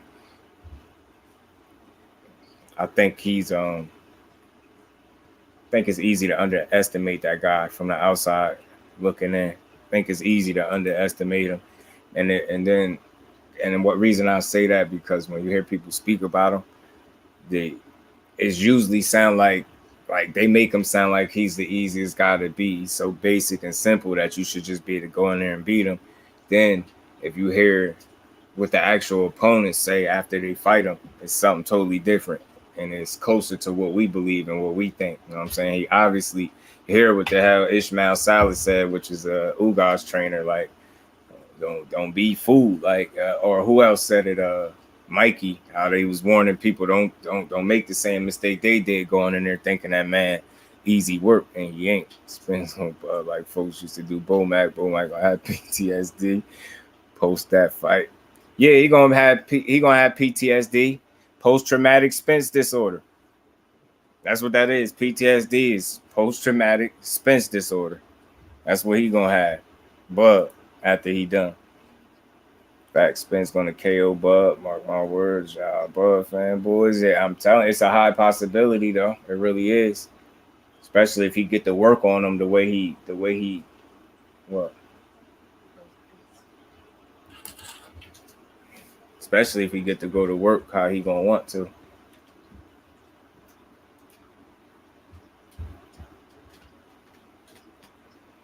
But gonna eat uppercuts, body shots, and get walked through the Spence. Easiest fight out of all the title fights he had. Cool Danny. That should be crazy if it end up being that easy. I swear. Salute to my bro A1, man. If y'all rocking with the basketball, y'all like basketball, dope basketball content, A1 Hoop Zone is for you. Better yet, if y'all like dope people and dope creators behind the content, then A1 Hoop Zone is for you. So subscribe to the Brody if y'all haven't already. Quit laughing. And show love to the Brody Mike Biggs as well, another dope content creator, and we dope people behind the content. So I think that'd be an extra reason to support this family, because we got dope people behind the content, not just dope content. Facts, Brody, because that's what family do. Rock out with everybody. And you already know we all, I speak for all of us when I say we appreciate all y'all. And we appreciate Troop Skills. You know that, bro. Yeah, man. He gonna have some things to worry about. Spence gonna have things to worry about. It's fair. But I just think it's one guy gonna have a little more stuff to worry about. Just being fair. It's gonna be a hell of a fight though. Can't wait till they figure it out, make it so we can see it. And then, what I mean? We can continue to see great fights. Just the fan was good with it, bro. Appreciate you sliding through. Bro. Not right there. You're still a dog. Yeah, I knew that was coming sooner than later. I'm surprised it took you so long, Ghost. But man, yeah, I mean, at the end of the day, I'm just not a fan of fighters making it seem like everybody's ducking them. I don't like that. You get what I'm saying? Like I don't like that. Cause then if that's the case for real like that, and you only forced to get in there with subpar opposition, I think the only logical, reasonable thing would be to move up. You get what I'm saying? Like if you realizing that dudes really don't want no smoke like that for real with you, and you got to go above and beyond it just to get somebody in the ring, I think a possible solution to that problem would be to just move a weight class up.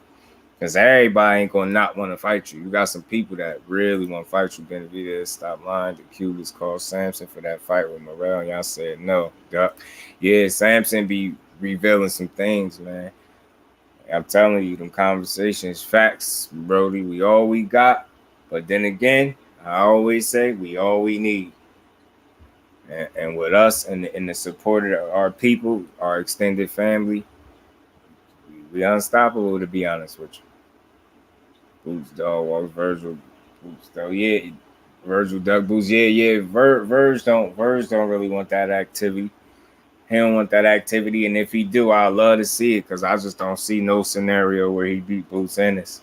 He just don't have it. He don't have enough in his toolbox, respectfully, to rock with the beat Boots Ennis. To me, he could compete, but he won't beat him.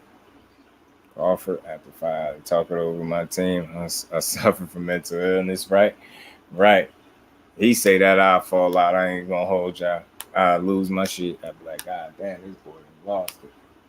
One thing I don't understand is why these fighters be applying fake pressure like they really want smoke, but then when the smoke show up, they running high from it. That's a fact, A1. That's a fact. You know what I'm saying? They talk like they want that, like they want it, and then when it come their way, they find a reason or an excuse not to make that fight happen.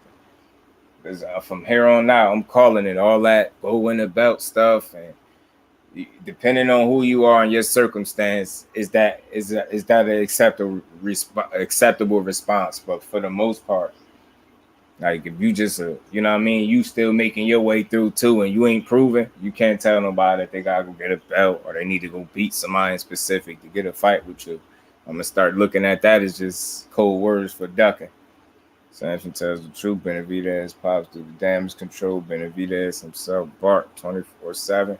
Yeah, yeah. And I'm just not a fan of people making it seem like everybody is scared to fight them, and it's weak.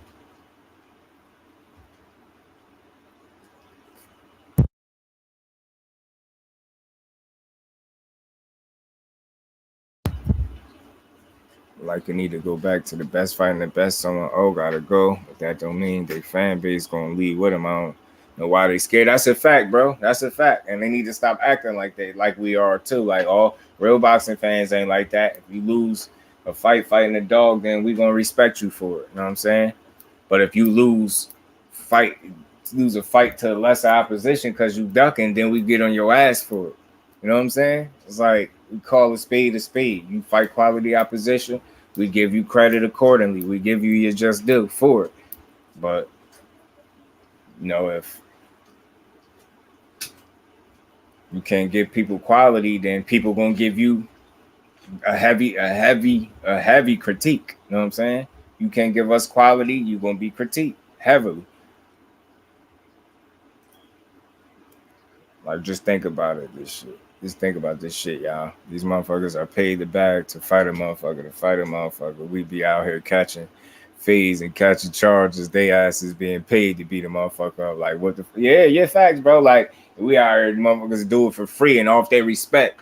And y'all in boxing, where y'all, this is what y'all job is. Y'all primary goal is to punch people in the face, and y'all, and you get paid, and then get paid handsomely to do it, and then y'all don't want to do it. You know what I'm saying? So it's like we get to call you out on that shit and stop being sensitive, be a man, and understand that you in the sport that comes with heavy criticism, and a lot of it be unfair. A lot of it might be undeserving, but there's a fair share of criticism that I feel like as athletes they should understand is just gonna come with the territory. You know what I'm saying? And they ain't down, like I said, all of it ain't gonna be accurate, but when pertaining to us and us as family people, our perspectives and things are a lot more accurate than what some people will give credit for. You know what I'm saying? Better than me, because if Benavidez lose, I'm gonna laugh my ass off. I'm kind of all his fans for being dumb and falling for the fall. Patty and I feel you just got a different feel towards. You just feel differently about Benavidez. I feel you. It's more popular to call a boxer out than actually fight them. Yeah, if everything makes sense. You know what I'm saying? Then fight. Get your ass in there, right? And then it's like we almost normalizing giving people mad credit for calling a fighter out instead of actually fighting that fighter. You know what I'm saying? You will get my credit when you not only get in the ring to fight that fighter, you will get the utmost credit, but then if you then beat that fighter, definitely gonna get your just due and then something, you know? That's just what it is. I know how to call a spade a spade. Just like for a second, like I said, I was gonna probably speak on the tank tweet and kind of just give my quick thoughts on it. Probably ain't gonna make it a super long video, but I probably speak on that myself because people love to twist words, man. Everybody definitely a dying breed. Yeah, and like at some point You can't keep blaming the business. Yeah, at the end of the day, the fighter can force a fight to happen one way or another. A1, you know how accurate or how much I agree with that, because damn, I'm mad I forgot the fighter that just was saying it. It might have been Benavidez. I did respect him saying that, though. I think it was him saying, like, nah, don't be politics. Nah, people just don't be wanting to fight. Like, straight up. Like, you want to fight, they going to make the fight happen. Like, and that's why I said, like, I had did a live a couple of weeks back, I believe it was, when I was asking, like, what is it that's really stopping the big fights from happening? I was asking, is it politics or ducking, or is it just business? And again, I think a lot of times in boxing, we get the blame game. You know what I'm saying? Like, it could be what they telling us is just business, that the fights didn't happen. Yeah, the business is just business. It didn't get worked out. That's bad business to me. That's like, because it's bad business that's being done. That's why the fight ain't happening. So if it's bad business, say it's bad business. Don't tell us somebody's ducking somebody. In reality, you doing bad business is why the fight didn't happen. Or don't really allow it to be politics, but then you're telling us it's just business when it's really bad business being done. Or don't claim politics when it's actually somebody ducking. You get what I'm saying? Like, they all in boxing, I feel like people do that a lot. They just pass the buck. Blame. Let's blame this person. Let's blame it on this. Let's blame it on that. Let's blame the fans. Let's say the fans is the reason these fights don't happen. You know what I'm saying? Let's blame the fans for low pay-per-view sales. You know what I'm saying? In boxing, that's what they do. And I understand the streaming, the illegal streaming and all that stuff, but why they never look at the man in the mirror and say, yo, we put out a shit card. Maybe that's why they chose to stream instead of actually pay for it. They never say that, though. They never say that. You know what I'm saying? So that's my point is, like, they just, like, when I say they, like, people involved in boxing pass the buck a lot in boxing. People don't like to hold themselves accountable. They like to be able to point the finger and say, it's that person's fault. It's this entity's fault. It's this team's fault. It's this fighter's fault. It's this trainer's fault. It's the fans. Like, and that's you turn restart it. And that's the I don't know why I did that. And that's the issue with boxing. You need more self accountability and less blame game and less passing the buck and finger pointing. I guarantee you it'll make the sport better. Start holding people accountable. Stop letting people just say anything and not making them stand on it in terms of like who they want to fight and calling people out and saying what they want next and then doing nothing to actually make that fight happen besides sit up and talk about how you want it. And then when it's time to show us that you want it, then they got something to say, something else to say when they should just be showing us. At 43 years of age, 10 years past his prime, has more heart than these guys. He's fighting a former unified champ after accepting every term Ruiz team came with. That's a real fighter nowadays. And that's a dude that really want to fight to happen. Ain't complaining. Just like, all right, that's what you want, check. That's what you want, check. Bet. You know what I'm saying? That's Luis Ortiz for you. I want to fight blank. Fighters become available now. It has to be worth it, man. Hit it on the head, Skills. Talk about it, Brody. That's how they do it. That's exactly how they do it, bro. That's how they do it. Exactly how they do it, bro. I want to fight so-and-so. I want to fight so-and-so. Then soon so-and-so is available. Now it's like, oh, well, he got to get a belt. Or, yeah, he don't sell or he ain't fight nobody. You know what I mean? All these excuses. Like I always said, Rolly will talk every time they ask him to about Tank Davis. He'll talk about Tank Davis at the drop of a hat. You get what I'm saying? Or Devin Haney. But then when you ask them, soon as they ask that $1 million question, would you fight Devin Haney? Oh, hell nah. He can't fucking sell. He can't sell. No, I ain't gonna fight Devin Haney. He can't sell. His nose is big. He can't sell. No, hell no, I won't fight Devin Haney. It's not worth my time. But it's worth your time to sit there and keep talking about the man, though. And keep talking about how he looked. Talking about his lips, his nose. Like, yeah, you on some weirdo shit. But you won't fight him because you know he'll box circles around your big head ass. That's why that nyah shit won't work. I'm telling you, Devin Haney will box circles around you. Now, although he'll have to be on point because he can't afford to be getting clipped by no Rolly Romero because it'll get bad. But at the end of the day, Dev would beat that boy up. Dev would beat that boy ass. You feel me? You feel me? He beat that boy ass, man. You feel me? He beat that boy's ass, man. On the real, dog. on the real. Beat that Bo's ass. Wait till Arlen Lopez gets to the U.S. He's 1-0 right now, soon to be 2-0. No one that 175 will say his name, promise you that. Especially Ben Whitaker. They know who their father is. Yeah, shit, man. I hope that's the thing, though. They better say his name. Like, fighters got to stop waiting for the smoke and start becoming the smoke. And I know y'all could level with me on that. You know what I mean? Stop waiting for the smoke to come to your doorstep and start becoming the smoke. Start applying pressure. I don't care if you're a champion. I don't care what it is. If it's a fight that you truly want, that truly can be made, that makes sense, that's within your grasp and it's realistic, man, apply pressure. I don't care if you're a B side, C side, Z side, don't give a damn. If there's a fight that's realistic in and around your weight class that you truly want, apply pressure. Start using social media the right way, man. Be on somebody's bumper in their comment sections, man. You know what I'm saying? They go to the beach, take a vacation. You go to the beach, take a vacation. Be on your Shannon and Cannon Briggs shit. How me and my bro Skills was talking Monday.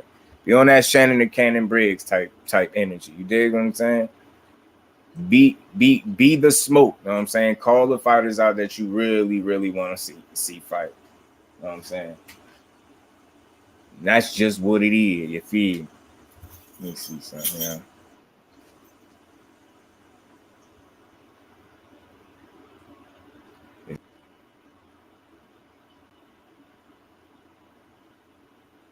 There's nothing wrong with being the smooth, man. Hold on, y'all.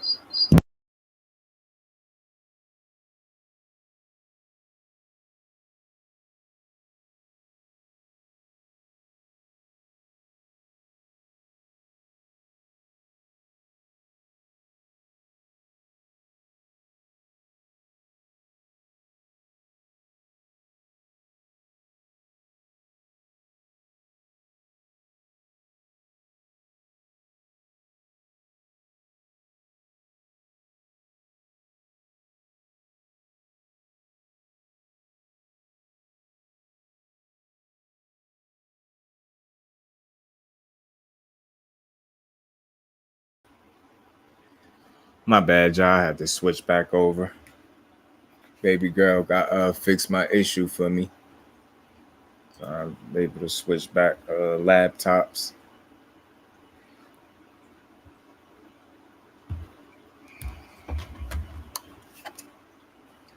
What you say, like Morel? They say Morel on interview, do you want to smoke with Benavidez? Bro say, I am the smoke. I fought bigger monsters in life and in the ring.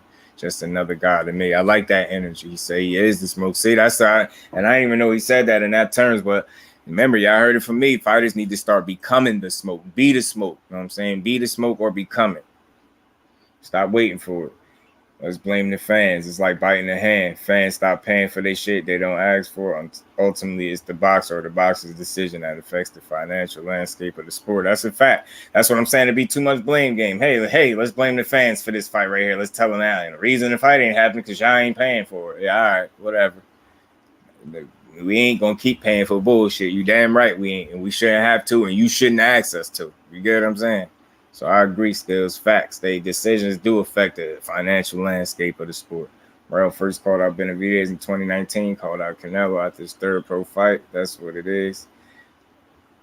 Be the smoke and chase these dudes. Yeah, man. And I hope they give Morel these opportunities and don't stop him from being who he want to be. Like I keep saying, I ain't scared for him to be in there with Benavidez. I just want to see it because that seemed like two dudes, or one dude is definitely very adamant about fighting, and the other one sound like, maybe push come to shove, he getting there too. Or then again, man, they just need to work that shit out. I want to see him fight. Salute, lady, dude. Appreciate you stopping through and getting things right for you for your man. Yeah, my girl did just ask about you, bros. At the end of the day, we pray for what we got. You bring me shit product, I will not pay. Yeah, my bad. Pardon me.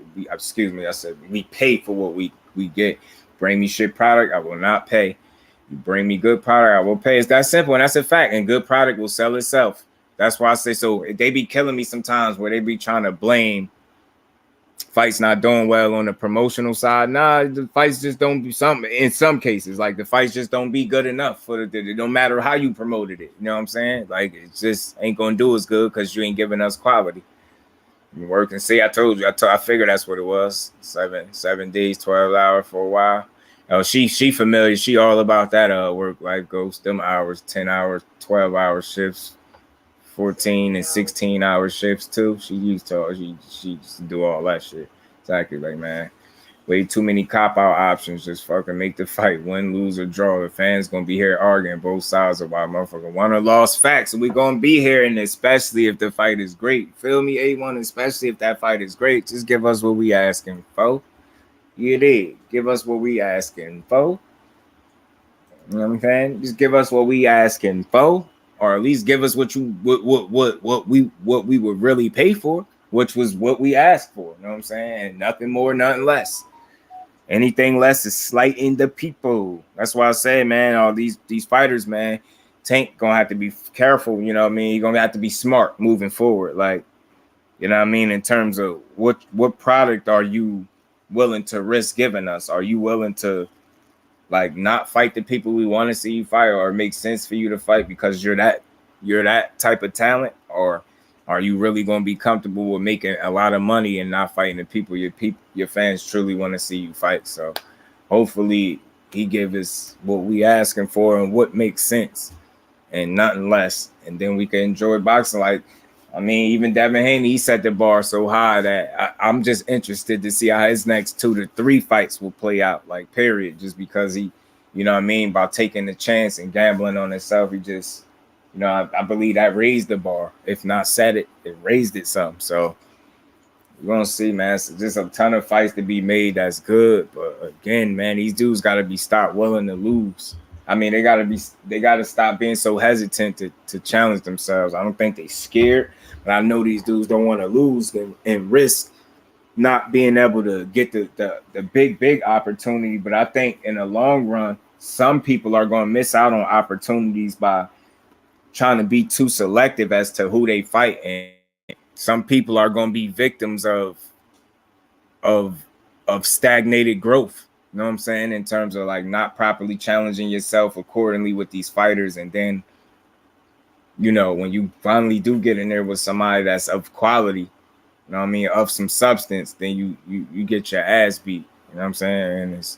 And I truly believe a big reasoning for that is fighters and promoters and teams and things like that not properly challenging a fighter and trying to pad their record and run it. You know what I'm saying? Like, it's fun. You know what's crazy and how I know this is true? Because you know what fighter that I critique and what team I critique for padding their record? Jaime Munguia and his team, right? And this was just my opinion at the time, right? And it's something I still feel. Tell me why. And I have to go look for it, but I'm pretty sure I can find the article where they said their plan was to run his record up to, I forgot how many, did they 40 something, 52 wins, something weird they said, and I'm like, yo, that y'all just told on yourself. So this is why he's fighting such limited opposition and people that he can beat, because y'all trying to run his record up to a certain number. Specifically, y'all got a certain number in mind that y'all want Jaime Munguia to reach before he lose.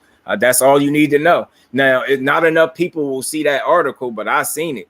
I think if his core fans is really paying attention and they was to read that, it's something that you really can't respect. Like, maybe you cool because that way you know he taking low risk, so you know the chances of him losing is not really that much of a factor. But that's lame. That shit ain't good for boxing. Padding your record, running the wins up. You get what I'm saying? Just fighting a bunch of people that they know you could beat. It's not no good. Dev versus Antoine Russell, only fight of Devin. I want badly. I will pay for it.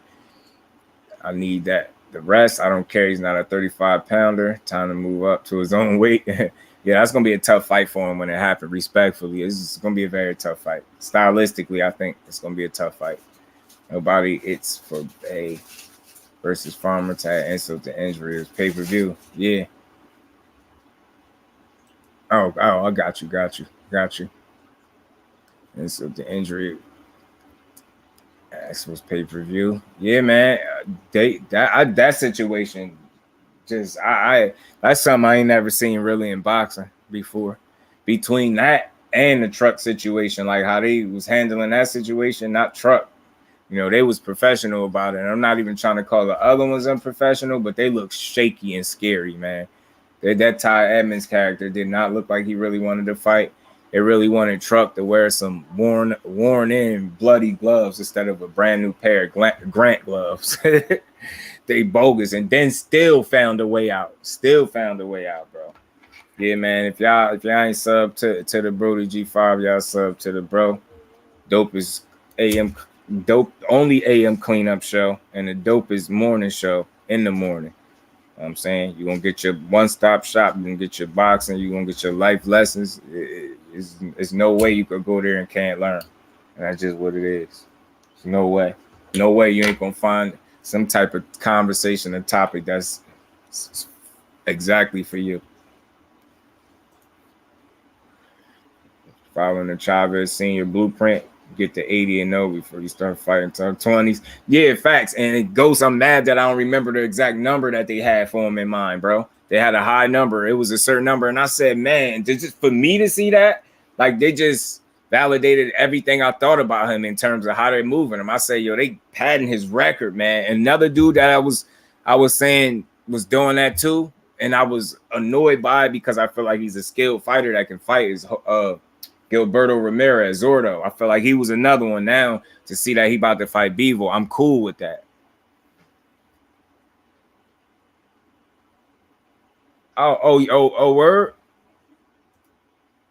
Okay. See, I'm Just Do. So Just Do is, when you think of Just Do, think of both sides of the spectrum, man.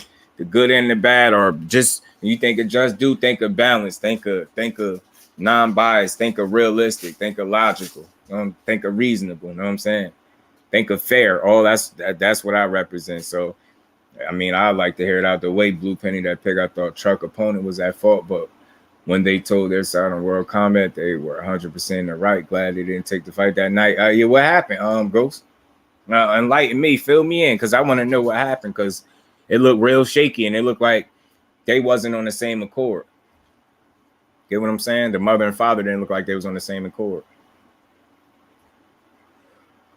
And I don't want to, and again, I mean, maybe that's the way it was interpreted, but I'll take Blue as an honest content creator, honest dude. Like, I truly think the way he did that, because I did watch that video, I think the way he did it was like based on what he was being told directly, and the feel of things, and like seeing how it was playing out. I think he was just telling like what he was being told was going on.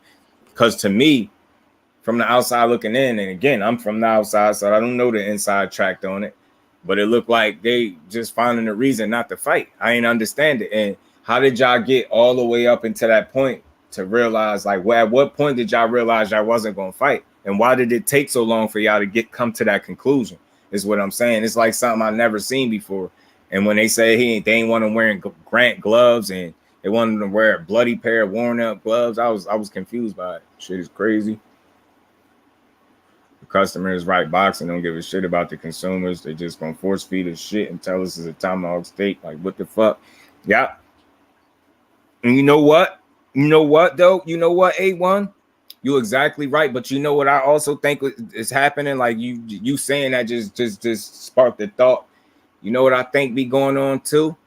Like, just follow me for a second. Like, they give us this shit, they force feed us it, and they try to sell it as like tomahawk steaks, like you said, right? So basically, I call that spray painting a piece of shit and selling it as gold type deal.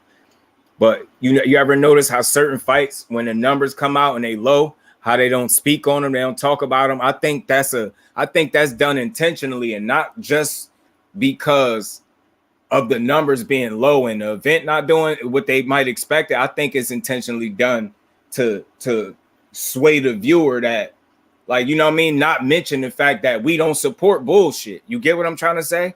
Like, they don't want that to be known, that we really can control the narrative more than what people might think. You are the consumer. Anybody pushing that a fan don't matter is exactly what's wrong for boxing. Don't ever let nobody make you think, especially if you're a paying customer. I don't care if you only one person. Your dollar count. Enough of us, our dollars fucking count.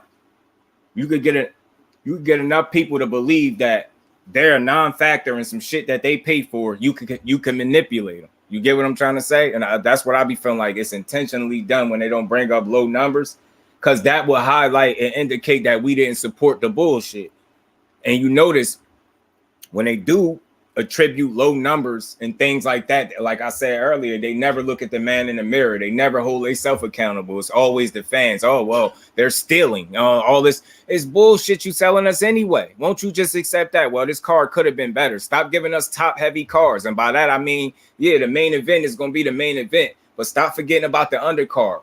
Don't allow that to be a loss like art or something or a loss like strategy in boxing to move the product along and sell it to as many people as possible. Whatever happened to giving us a dope ass main event lined up with a couple undercard fights, 2 to 3 good ass undercard fights? Then maybe y'all could start seeing that, you know what I mean? People would be more willing to pay. Give us more to watch.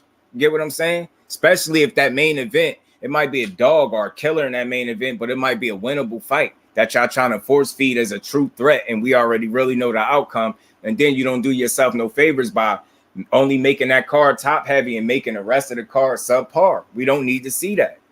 You supposed to build. You supposed to give us a warm-up fight. You know what I mean? A good fight in between the main event and the fight right before the main event. You want to keep that energy flowing. You don't want us to just be waiting all night for one fighter. You get what I'm saying? Stack your cards the right way. Stop being lazy ass promoters and start putting these better fights on these fucking cards, man. Everything's missing, from lack of medical insurance to fishy things from team truck to the way their team approached them to not even letting them talk to their manager to see things. I could get it. D-Ray Promotions was good with it, bro. Appreciate you for stopping through. They were there for 1 week in the locker room. They waited like 1 hour plus for payments because they came there and stayed for a week. They didn't get that. Also, I want to know what it was. I needed you at the end of chat. Skin 5 try to gang up on me. What happened? I missed it, bro. We literally control boxing without our dollar. Motherfuckers fighting for free. Literally pay their ass one way or another, bro. Facts, man. That's what I'm saying. We matter. We matter all the time. Don't ever let nobody tell you that we don't. And again, outside of the actual action in boxing in the ring, it lives on YouTube. It lives. Not ESPN, YouTube. We got so many different people up here giving you perspectives and so many different dope people not pushing narratives and, I mean, false agendas and false narratives. We just don't do it. As for the gloves, it was horsehair gloves Truck wanted to wear. They did not want him using the horsehair gloves. They want a regular pad, not the horsehair. Ricky Williams was good with it, Brody. Appreciate you for sliding through. What's good, family? How you feeling, bro? Yeah, I hear you, Ghost. I mean, it's always two sides, but I guess the feel of it was like, because I look at it, the horsehair, cool. But he was willing, I guess he was willing to wear the other ones and shit too. You know what I'm saying? Type shit. So it's like, then they said something about the money.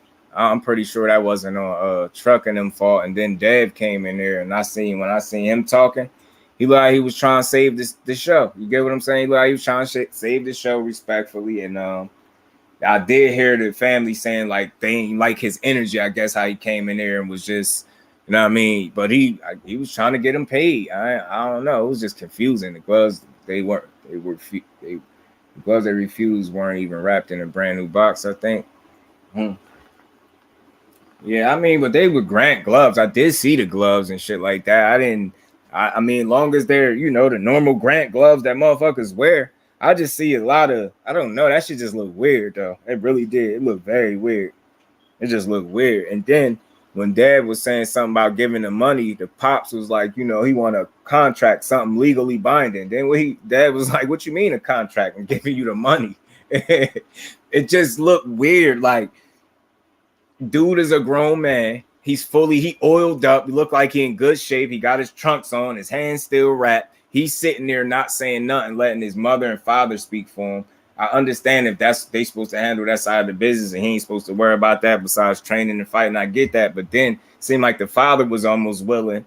Then the mother was still like, we ain't fighting, his mind ain't right. And she said it ain't just about the money. So it's like, to me, it seemed like the ultimate problem was something that ain't have nothing to do with them, but their team individually. Like, cause what was it with his mind not being right? I didn't understand that. The money was the thing from the jump. They all knew that.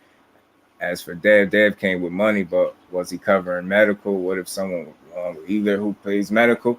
Yeah, I get it, but that's a lot to put on a dude that's trying to save the day. You get what I'm trying to say? Yeah, Rick, man, I'm just, it looked funny. It looked funny. You know what I'm saying? And again, I welcome and respect opinions and different points of views. For me, with his coach and his manager, and that's cool, but it just didn't seem like they was on the same page either. And then I had seen a little clip where they was saying the mother kind of cursed the pops out. So like it was a lot of like, I don't know. It's not, I won't call it a pissing contest, but it was like a struggle as to who really was making the calls in his corner. You get what I'm saying? And I'm like, as a fighter, like, you're not going to say nothing. Do you want to fight, bro? You look like you don't. Then it was like, they don't want him to get hurt and all this stuff about the gloves. And that dude, you want me to be a buck? And all that stuff could be true. I'm going to just keep it a buck. Truck was about to beat that boy up. And I will bet money that I don't have that was going to be the case. Like, I know that. And we all know that. Like, so that, to me, when I start looking at it, it's like, I respect all of that stuff. But y'all trying to tell me there's no way y'all could have made a fight happen? And it all had to wait until y'all got right there. And my thing is, if their side of the story is not holding themselves accountable at all, then I won't even be really willing to listen to it, because in every situation you have some accountability in there. Like, you have a decision that you could have made or something. So I don't know how all this stuff just came and got wrong out of nowhere, man. The motherfucker was scared. The motherfucker approached me in that situation, and I got mouths to feed, and dude saying cold cash in my hand, give me my bag, and let's get to it. Dude look kind of soft in this situation. Yeah, he just didn't say anything. Like, I would have liked to hear what he thought. Well, they have to look for their fighter. If Devin Haney promotion cannot secure the regular rights, which are part of every contract, he should have stayed quiet. He was Team Truck. Yeah, but I see it as, I get that, but he was trying to help, yo. And it don't do no good, like I said, where their story don't look good or where the situation start looking shaky, is they're not being on the same page. You get what I'm saying?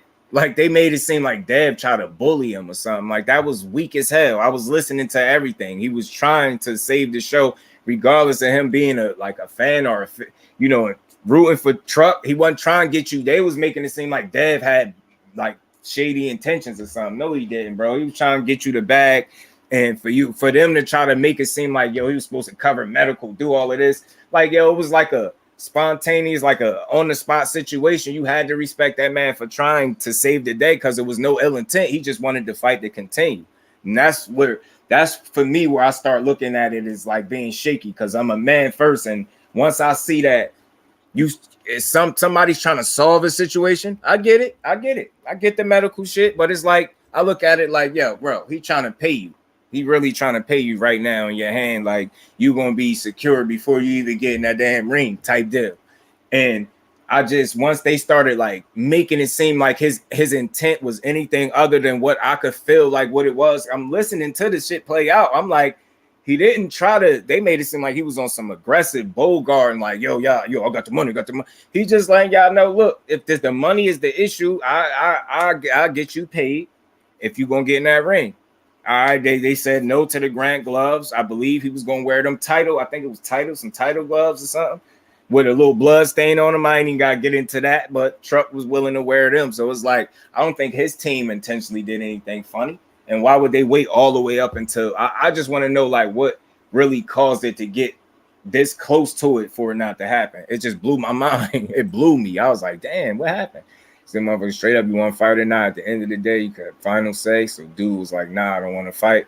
Okay, then bro, you didn't want no smoke. And again, like, I get it, like, and those things are like, let me say this, Ghost, like, because what you're saying is no refuting that. Like, medical is medical. That's cool.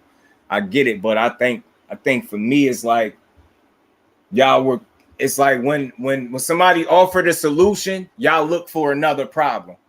I think it's fair to say that the way my mind worked, like, the way I seen it, it's like I see a person trying to offer a solution to the problem or whatever he feel like the issue is. I'm trying to be a solution to that. And then y'all still went and found another problem. You get what I'm saying? It's like y'all wasn't looking for solutions. Y'all was looking for a way out.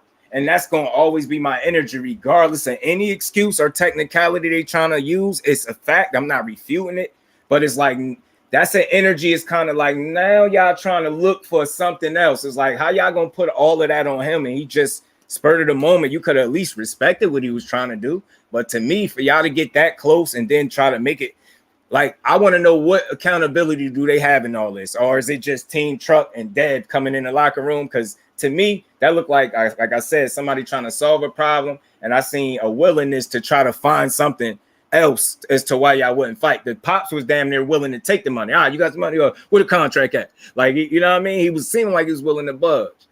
Contract dude walked in that room out of nowhere talking about, I will pay you cash. He asked him, but didn't actually hear back. But bro said he got 3 people he need to call.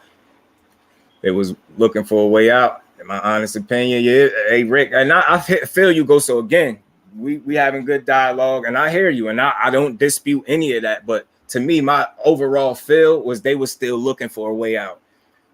Beats needs my fighter not fighting. You had to cover the bases, or there's no fight. I mean, I don't know, man. I hear that, I hear it, but I ain't see no willingness to fight. I just seen, you know, all right, let's find something else to make this about. Like, you get what I'm saying? Like, they ain't know what they wanted to do, really. I kind of got that feeling. And again, I told you, they said the mom cursed out the Pops a little bit. And to me, that's dysfunction. That's somebody, what would be the reason for you cursing him out? And one of the Team Haney or Team Truck was available when they seen that. Like, he seen it, like the mom went in. So it seemed like it was a little struggle as to who was going to make the final say. Like, it was weird to me. I've never seen that. MP, my Brody, what's good with it, MP? Appreciate you for stopping through. But ultimately, goes like what type of person I am. And again, maybe it's just the way I think. Like, I feel like I'm the type of person where I see it's a problem. If I'm going to be involved in a situation any type of way, my intent is to be somewhat of a solution if possible. And ultimately, although like you're saying, like maybe the medical and all these other basic needs wasn't met, I get that. I'm with you. But I feel like a person coming to try to offer to be a solution in some way, shape, or form, and the only thing y'all did was make it seem like he was more of a problem than actually trying to help. And that's a willingness to, like, that's a concentrated effort to kind of find a way to get your way out and make and you think about it. You got legit reasons if you want to hold on to the medical shit. You got that. But at the end of the day, we men, we people, we see a situation. We see y'all wasn't on the same page. Y'all didn't really have y'all shit together. All the issues and concerns was from y'all. You get what I'm saying? So to me, y'all was the one. Everything Truck Energy was like, yeah. Even with the gloves, it's like, man, but still, yeah. Y'all was like, oh, this is wrong. Oh, shit, you got the money? Well, look, no medical. Oh, shit. Well, you know what? And I got to call more people. So hold on. Like, you get what I'm saying? They was asking for time. I believe that they probably really didn't have it had they would have done all of that. You get what I'm saying? His mom is the manager. Manager was saying we doing it the right or not doing it. And again, I get all of that, but how did they get all the way up into that point without having a business affairs in order? You get paid after the fight, not before. I don't give a fuck about all that other shit. Hey, don't say it, but I will. Ghost dude has the leverage to negotiate more cash from Dev. If you truly worried about medical or whatever else, saying clearly, Dev, yeah, I believe they could have worked something out. That's another thing I'm saying too. I get that, but you have to agree to the terms before the fight. They weren't asking for the money right there. They was asking for legit basic needs to be covered. And then again, Ghost, again, like, so we very clear. Everybody, you know, and like, I like the dialogue. I love it. Different perspectives and opinion. What you saying is not me refuting any of that. That could all be the case. But I just really see, like, how would y'all, with the situation, right? Just picture this. All that business that they was expecting to be done right then and there on the spot should have already been taken care of, right? We could all agree to that, right? Normal fights, all of that stuff would have been taken care of. I thought they were asking for the impossible to ask Devin Haney to be able to check every single box right then and there at the fly. He didn't know that was something he was going to have to do. Now, I'm not saying go in there and not be protected. But you get what I'm trying to say? For them to try to ask, I need something legally binding. Like, just think about that. Now you're asking for paperwork, like a contract. How is he going to give y'all all of that in the amount of time and y'all supposed to fight? How is he going? Y'all don't even have a realistic time to get all of these things done. Like, he came to offer what he could offer, which was money. And to say contract, and how could they put that on him to get all of that business taken care of? What part did their team play is what I'm saying. Like, I'm big on self-accountability. And if I hear them just passing a buck, oh, it's them. Oh, what role did y'all play in this? Nothing? Nah, then it's on y'all. Y'all, you don't get to do that. You got to hold yourself to the fire a little bit, bro. You got to. Willingness to do whatever to make the fight. In that case, why not ask for more to secure whatever? Yeah, it's true. It's true, A1. Causing hesitation. Yeah. That's real shit, bro. We got to hear their side just because it wasn't about the money. Dev team said it was about money, team, opponent. Yeah, I get it. And I'm not even refuting whatever their issues were, but you get where I'm going? How would they expect him to get all of them things done right then and there on the spot? That y'all know that wasn't realistic, what y'all was asking from. So what he offered, what he felt like was realistic help in that situation. That's why I commend him for doing it. I don't think it was nothing funny behind him offering to try to save something, because at the very end of the day, it's definitely about the money. At the very end of the day, they can sit here and say medical, what medical amount to? Money, right? At the end of the day, it was all about money. And if the man was in there trying to offer the solution for y'all, but y'all continue to find reasons and not to fight, you get what I'm saying? Like, then, yeah, and then there's no self-accountability on y'all. Y'all just blaming. Like, you get what I'm saying? Put the blame on whoever promoted that nonsense. That too. I mean, yeah, Kurt, that makes sense. Mayo was good, family. Appreciate you for stopping through. So again, it's like, I hear you 100%, bro. And you making sense. You ain't like you talking something that don't make sense to me. I get it. There's no longer, if you want us to go through it, we want the basics. Yeah, that's all cool. But again, now I hear what you saying. Now, do you hear what I'm saying? How would it be possible for him to give them legally binding, write up a contract right then and there? All that shit they was asking him to do was impossible, and they knew that. They had to know that. Like, it would have been no weak way he could have got all of that done. So again, just to be realistic, what he felt like he could do for them is offer money in that situation, because at the very end of it, even covering the medical equates to the money at the end of the day. It was all about money to me. That's the most important factor. Not saying that's the only one, but that to me would be the most important one. Yeah, and the promoter need his ass beat. So if you want us to fight right now, grind. They didn't put it on Devin. They put it on the promoter. Well, who was the promoter though? And I would say, like, and again, how was none of that business taken care of before they got to this point is what I want to know. It's, for me, I like to find answers to shit. I don't really like blaming and trying to, we're not going to get nowhere, because maybe in your mind, you feel like, yo, you understand exactly where they're coming from. And although I understand the points that they're making because they're valid, I still believe that was a whole lot to ask for him or whoever to do right then and there on the spot, when that business would normally, in normal cases, unless I'm wrong, that business is usually taken care of already. How would they then expect it to all of a sudden, like, oh, we're going to fix this right here? I just didn't understand that. Devin Haney, yeah, they didn't expect it, but he offered it. This is place to even speak, but I don't know. They blame the event promoter, the person who actually holds the blame. That was not involved. That's cool, but again, that's all cool. But why wasn't that business taken care of before they got to this point? Is what I'm saying. And nothing. And aside from all of that, all right, just say this: it's truck or the promoter's fault, right? It's the promoter's fault. It don't even matter. For me, at the end of the day, what I seen, I didn't see a willingness to even try to want to fight. Nothing about the father, the mother, and definitely not the fighter told me that they actually wanted that fight. Nothing. So at the end of the day, that's really what it boils down to me. My interpretation of that whole situation, I didn't see a willingness to want to fight from that guy. He was just sitting there oiled up with fucking, you know what I mean? He all oiled up, ready to go, hands wrapped. He just sitting there, not saying nothing. I didn't see him even budge like he wanted to fight. So I get you with the Haney. It wasn't on Haney. It was the promoter. Cool. It's the promoter fault. It's definitely not Team Truck or Team Edmonds, right? But I didn't hear nothing from Team Edmonds that showed me, or that would have indicated to me that they actually wanted to fight. You get it? They just didn't want it. Shy, what's good with it, bro? Appreciate you for sliding through. How you feeling? Name is Emmanuel. I want to be a boxer. Oh yeah, salute to you, man. Smash that like button and sub to the channel. You stick around for a little while. Salute to you. Want to be a boxer? Hey man, go 100%, bro. Hey, what you saying? That's what I'm saying. It wasn't like that. Yeah, Dev. And I get it. I get it. Debate. I get all of that. But I think they ain't really give me an energy like they wanted to fight either. You know what I mean? Just the promoter kept saying he got it.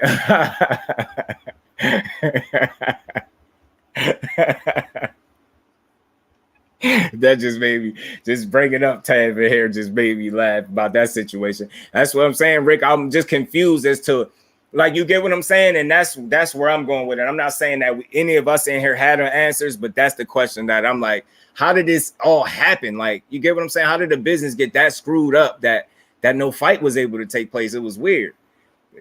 Showed it. Yeah. I got you. I get you. Like, and again, I ain't even like blame gaming because you don't get nowhere, but I just want to know how it happened.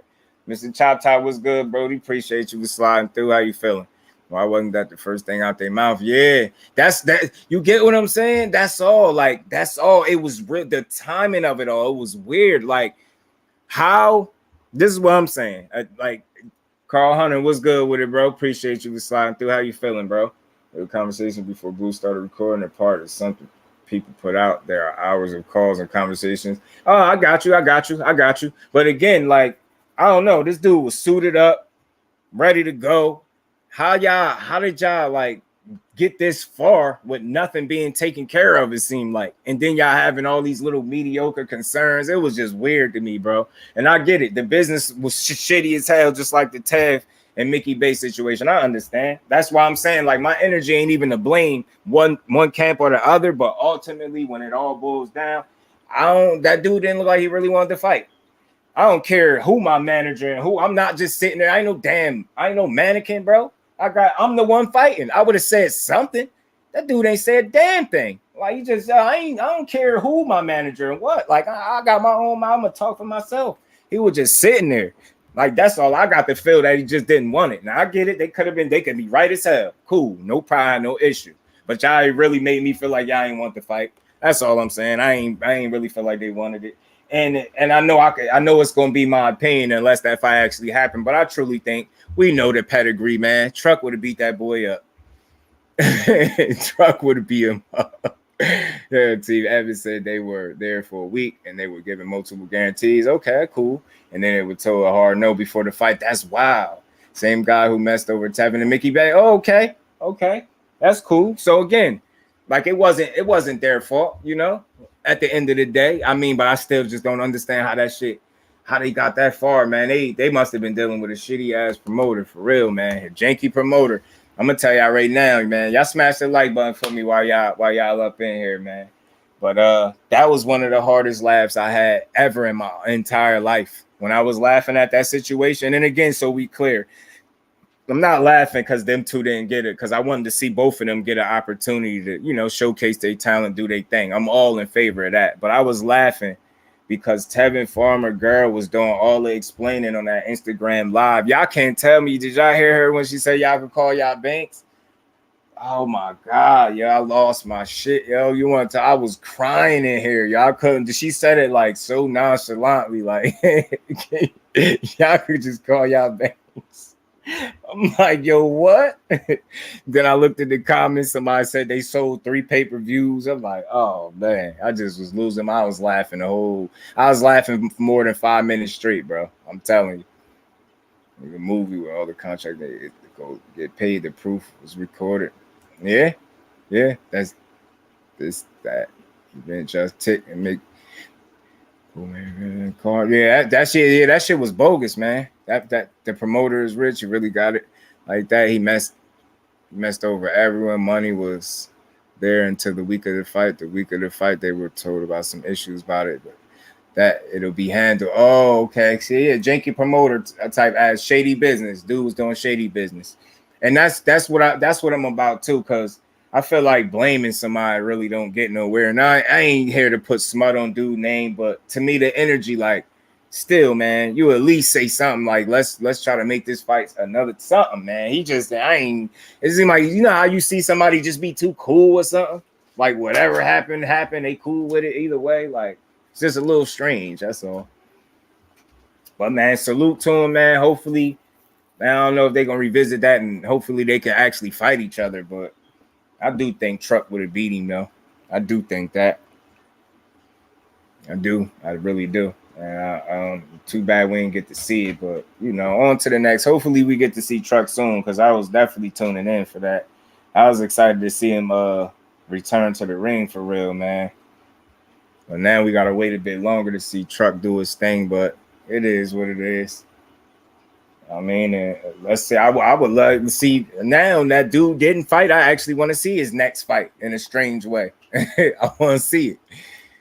That's why they stayed there for the whole week and come fight night. Nothing was handled.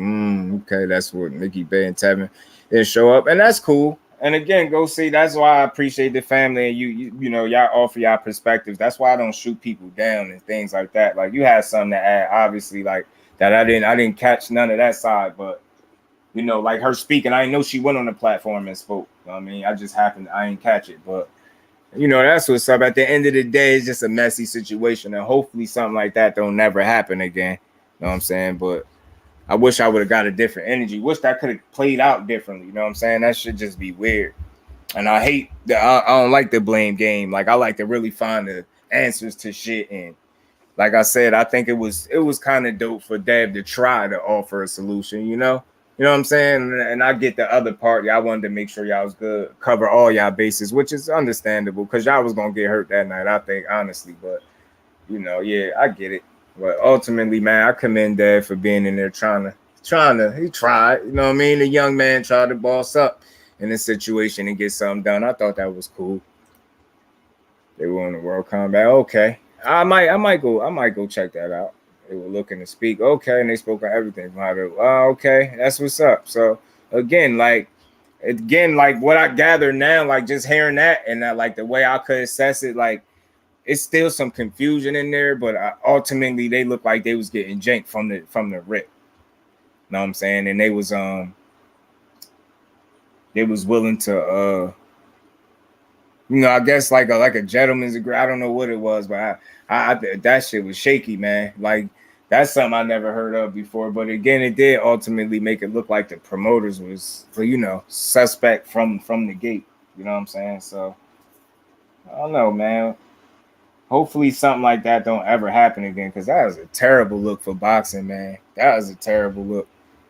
Not one fight, but two fights canceled. And then you got guys that need to get back in the ring. Truck need to be active. He young as hell. He need to stay active. Truck, like 23. That man want to stay active, man. You know what I'm saying? Don't got no reason to be inactive and having anything less than at least 2 fights a year. You know what I'm saying? So, man, but salute to team admins too, though, man. You know, at the end of the day, boxing stuff happens all the time. Guys will get paid and the money goes missing. That's crazy. I mean, you seen the contract stating a fighter will make $1. Yeah, that's bogus as hell, Ghost. And that's another thing. I think, you know, I don't know the solution for that issue, but I feel like that's an issue in boxing too. Not like a janky promoter, but just bad business. What they call us what they say to us is just business. I believe is a way to cover up it being bad business. And I think boxing need to get away from that. I know it's a tall order, but man, it'd be so much better if politics was like, you know, not as involved in the sport and impacting the sport as much. You know, ducking and bad business. What they call as just business is bad business. Those 3 factors is what I think affect boxing on a huge scale. You know what I'm saying? Those 3 things, and because with those things you're able to cause and create so much misdirection and so much confusion. You know what I mean? You can lie all the time and blame it on politics. You can lie and you can apparently all you need is social media to say somebody ducked you. You get what I'm saying? Everybody got an account. And then bad business is being done on a regular basis, but they're just telling you it's just business. You get what I'm saying? If you cut down on those 3 things, man, and move the needle the other way, man, I guarantee you the sport would be better as a whole. I guarantee it. guaranteed, because you'll just have less bullshit, less ducking, less politics, less bad business mean less bullshit for the sport mean better fights for us, and the fighters will get paid. Big Texas was good with it, bro. Appreciate you for sliding through. Dave told me they'll give you a cash.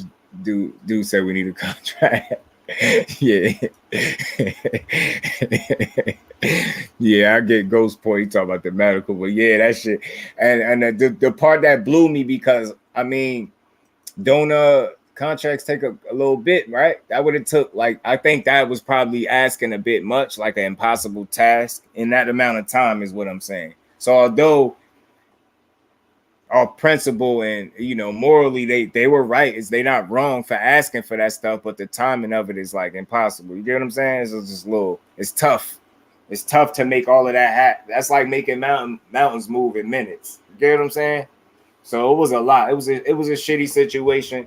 And to be fair, so I'm being clear, like, if all of what happened was in large part due to the promoter being shady, then at the end of the day, it's safe to say that it's not neither the fighter's fault, which would then is cool. At the end of the day, hopefully neither one of them had to go through that again. But again, I will say this, just being real, that energy I was getting from them, nothing said we wanted to fight. You know what I'm saying? Nothing to me said we want to fight for real. You know what I'm saying? It was just weird. I get you. The money don't solve everything. That solution Dev tried, but he knew better. He's a fighter. He himself doesn't fight unless the bases are covered. So I'm not even arguing that point, but I just didn't get the energy that I didn't get the feel that they really wanted to fight either. And again, I think that was an honest attempt on Dev's behalf to try to make something happen at the spur of the moment. And kudos to him for attempting it. It's unfortunate for the whole situation that neither of those dudes got to showcase their talent. You know what I'm saying? Like, and again, I like to try to, at least with the information we do got as people, at least try to come up with some answers, or, you know what I mean, a solution, if any. And we can't come up with a solution, but we could kind of assess the situation and make some sense of it. And at the end of the day, like, you know, we want to place blame accordingly, and like, promoter was shitty, then fine. Like, but hopefully, like, they never have to go through nothing like that again, because that was weak. And I know Truck was itching to get back in the ring. You know what I'm saying? I really wanted to see what he was going to do, man. Really did. He was in shape. He was ready. Both of those dudes was in shape, and they look ready. So, I mean, like I said, hopefully they never have to go through nothing like that again, because that's weak.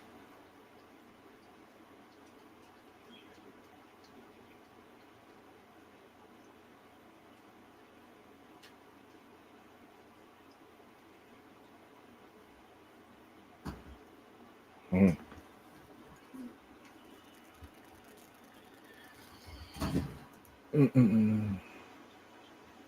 They've offered a solution. It's not enough. It's not their fault because of what? Yeah. It's again, that's about, I'm being clear on. It ain't about faults for me. It's just hopefully that shit don't happen like that again, because it's a bad look for boxing, and maybe more so. I don't even want to say just boxing, because, you know, all boxing ain't responsible for that. You know what I mean? But I say it's a bad look for that promoter. So maybe a person won't deal with him again the next trip or something like that.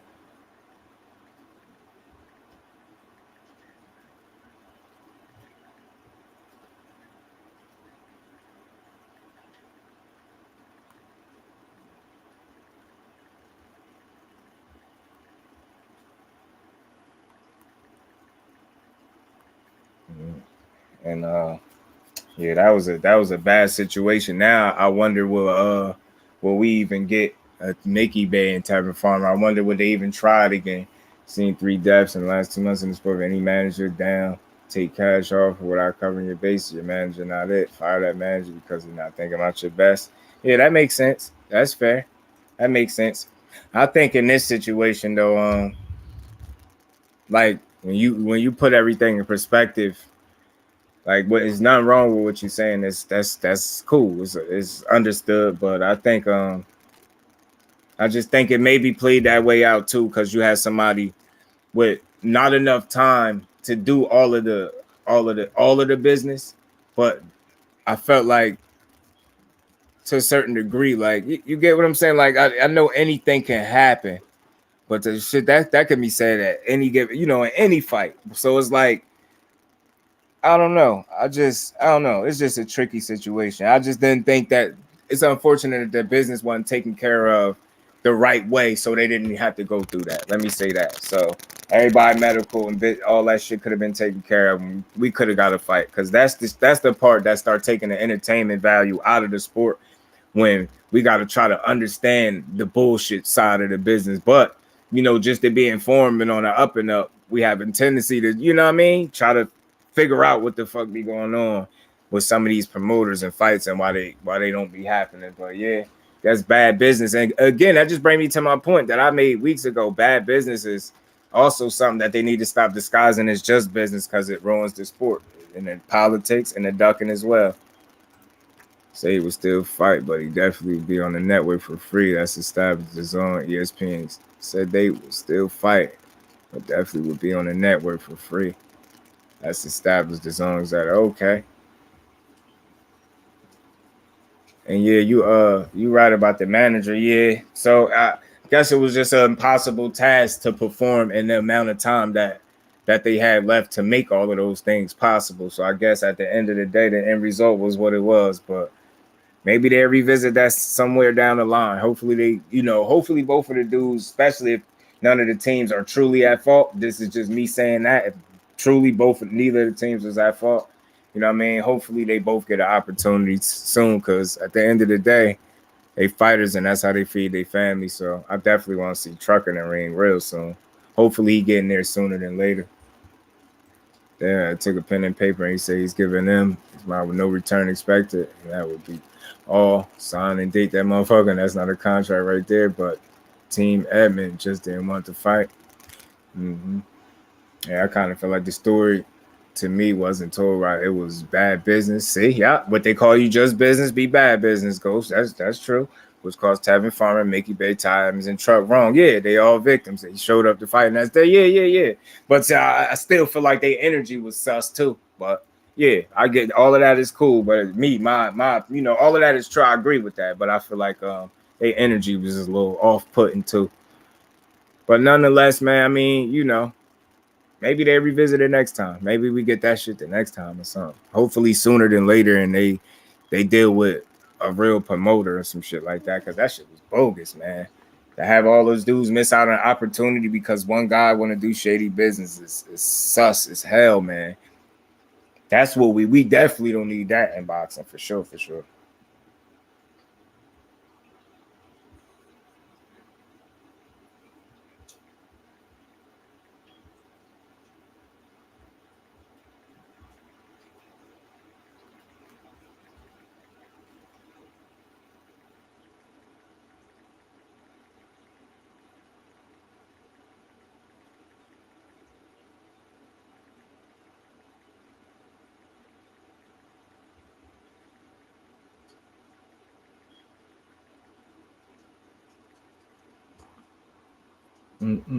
Okay, so they didn't want to fight when they traveled from Mississippi to the venue and stayed there. He made weight, did all that. The rest of the promoter was part of the promoter.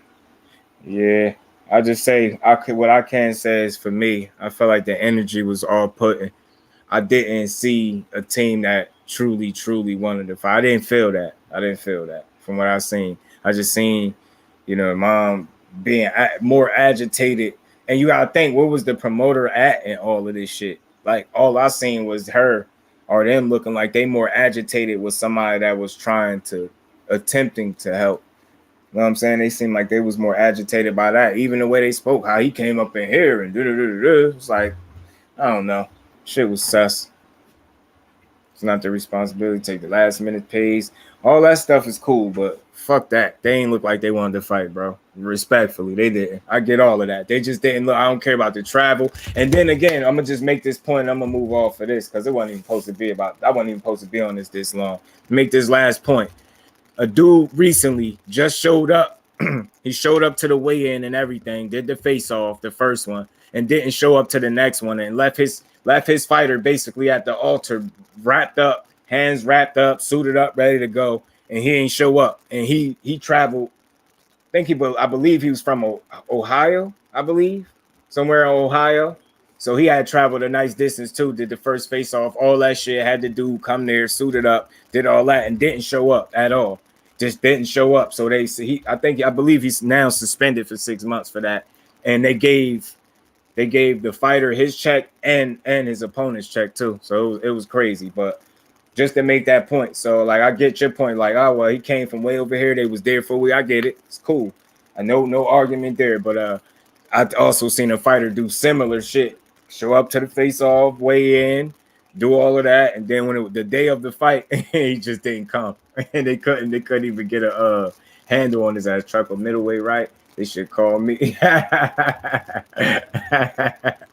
Obaro. I gotta look him up too, bro. I gotta see some more of him. I gotta see. I just want to see. Let me write that so I can remember to look up some more stuff from his. I like Truck. Truck Simpson a beast to me, yo. Truck Simpson a beast. I like him. I feel like I know he would have beat that dude though. I ain't even gonna hold you. I felt like he would have beat Ty Evans. And then it's crazy, Ghost, because his man, Ty Evans, had his man. He even got a Cuban name, Yankee. You know I can't say that, Ghost. why, yo, your Anki? Your, what is it? Your Ruta? I don't know how to say that. I don't even want to butcher it. But yeah, I be trying to look out for these people, man. Here, Pro Ghost, the second guy you mentioned. I like to look at new time. That's why I be writing stuff down, because I know with my pop memory, I won't remember it. I will not remember that shit. Dude name that did the that pulled, that went to the weigh-in and did all that stuff and didn't show up to the fight. Nobody could find him and shit like that. He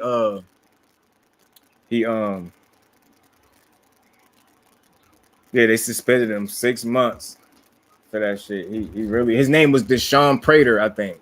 Prater, if I'm not saying his name wrong. So that was like dude who walked out the ring right when the bell rang. And then and with him, A1, he said he wasn't about him being scared of FA job, but he said he was said it was something with the money. But then why that confused me, and just to make a point, why it would lead people to think that it was him being scared, because it's like, if the money wasn't right, why did you get all the way in the ring, waste everybody's time, and walk out? You probably never get another opportunity again doing that. 8-0-6-2. Man, I wrote them down, bro. So I'm gonna check them dudes out when I eat something. When I go get something to eat in a second, bro. It's cool. Yeah, I'm gonna check them. Sure, yeah. Michelle Ali Gym right now. I'm gonna check him out. I wrote both of their names down. I'm gonna check them dudes out for sure.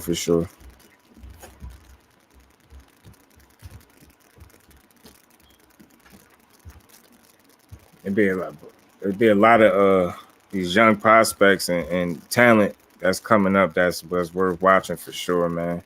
I'm damn sure gonna stay tuned.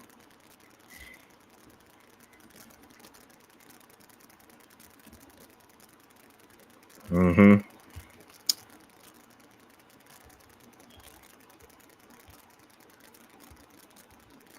Mm-hmm. I seen Dad doing some work in the gym, man. He was doing some really, really, really good body work, bro. He was doing some really, really good body work, y'all. Really, like, I've seen him do that drill like that, work like that, but he really looked like he was sitting down on them body shots, man. And that drill he looked like those I don't care how soft they think he don't hit or how hard they don't, you know what I mean? How much they think his hands is pillow. That dude looked like he was punching, man. It's hard to find. I'll send you some. Yeah. Back. Then do that. Then goes back. Mm-hmm. 6'4.5", 80-inch reach. Walk around on 70. Yeah, man. Send me some tape if you got it. Salute, Monica. How you doing? And McBeto Blue, the promoter, had done that before. That's crazy. Yeah. So like Go said, Kurt, the janky ass promoters. That's what had me crying, laughing too. I wasn't happy that they didn't get the fight, because I really wanted to see them two get I like Mickey Bay. I like Tevin Farmer. They cool dudes. Wanted to see them get they just do, pun intended. That would be amazing at 140. Don't know why he don't move up to his weight. I think that's coming, Ghost. Because honestly, I think for me, I think what's truly keeping him there right now, as if I'm not mistaken, if everything is on the up and up, and he still got that, he's still like what, 2 fights, got 2 more fights after that contract or something like that. Because then he signed a 3-fight deal or some shit like that. That at least that's what they told us. So I think that's what's truly keeping him there too. You know what I'm saying? Like I think the fact that you know, he's still under contract, so I guess you get them fights out the way, and maybe we're gonna see him at 40. Because I don't think he got too much longer at 35. Dad don't. He a long dude, yo. He a long dude. He getting older. He's still young, but he getting older. So I think he naturally gonna grow out of it. You said when my show starts. Today I came on at like 12:30, but I don't usually be coming on at 12:30, but I knew this was, I ain't intend for this to be a boxing live. It started out a little different, but it turned into a boxing live. But I'll be coming on in the evening, Monica. Sometimes like more time. But look, I'll be trying to come on like 7-ish. But this was supposed to be something different. That's why you see the title was a little different. But this shit turned into everything other than, I mean, boxing. That's what we do. But I probably come back and do something else because I still see people talking about this Broner situation. I already cooked on that, but I don't know. I think them putting it on Tank is a little bit messy. That's like some people are gonna ask the question and they're gonna just cook on it how you supposed to. But I think to say, I know the timing of it is weird, but I think to say that's exactly who he was talking about without even real, like knowing if they got any issues, like because the last I heard they was on the up and up. So to put that on him and say he's talking to him is a little bit bogus. But hey, man, it's the boxing world. They always do it, man. They always do it. But yeah, Monica, when I be coming on, if I come on earlier in the day, it'd be around this noonish time. But then sometimes I come on at 7. Cause I know people be trying to have these designated schedules, but lately sometimes I feel like I just go when I feel like I got something that I really should be talking about. Try to go when ain't that many people on too though, but yeah, man. So Broner out, Sergey Lipinets in.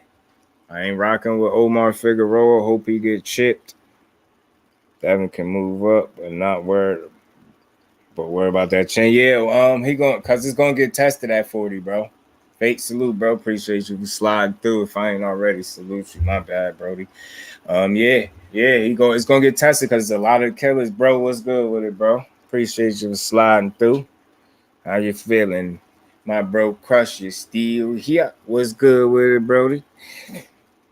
Yeah, man. So it's definitely his shit gonna get tested, bro. For sure. Oh, Crush, what you talking about? You talking about when you cook, when you go live type shit? Like you cook when you just, you know what I'm saying? I tried to stay in that, a time where people, but nowadays I be feeling like you just go, you know what I mean? When it makes sense to go. Just go ahead and cook. And I have some other stuff on my mind earlier today, so I started this off talking a little bit different. I'm 40, but I'm gonna redo this, and I'm gonna make sure I set the table a little bit better. But it's all good. Because all conversations is always on deck. Yeah, Crush, I feel you.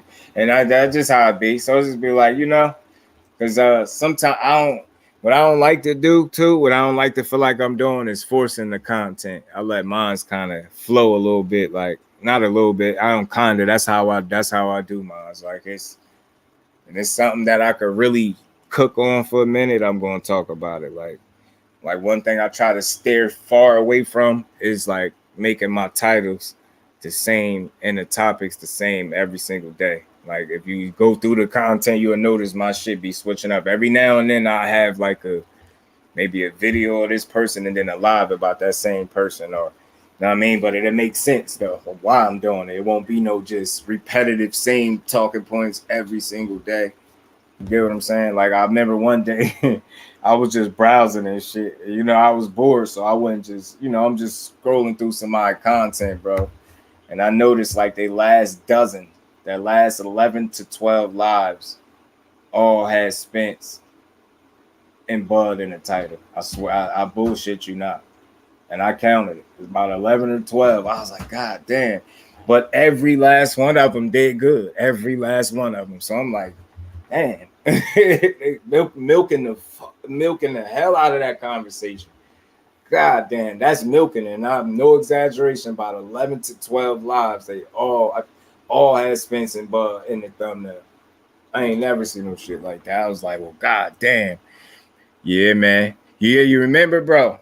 Appreciate that, man. Appreciate it. I'm trying, man. I'm getting there. They still coming. It's still growing. It started with that one post, bro. That one post got me over 4,300 people. One post. But now that's the step one. They click the subscribe button. Now it's to turn the notifications on. I look at how many people got their notifications off for YouTube. Man, it's like, it's over 90%. I'm dead serious. For my channel, it's over 90% of the people that subscribe got their notifications completely off for YouTube.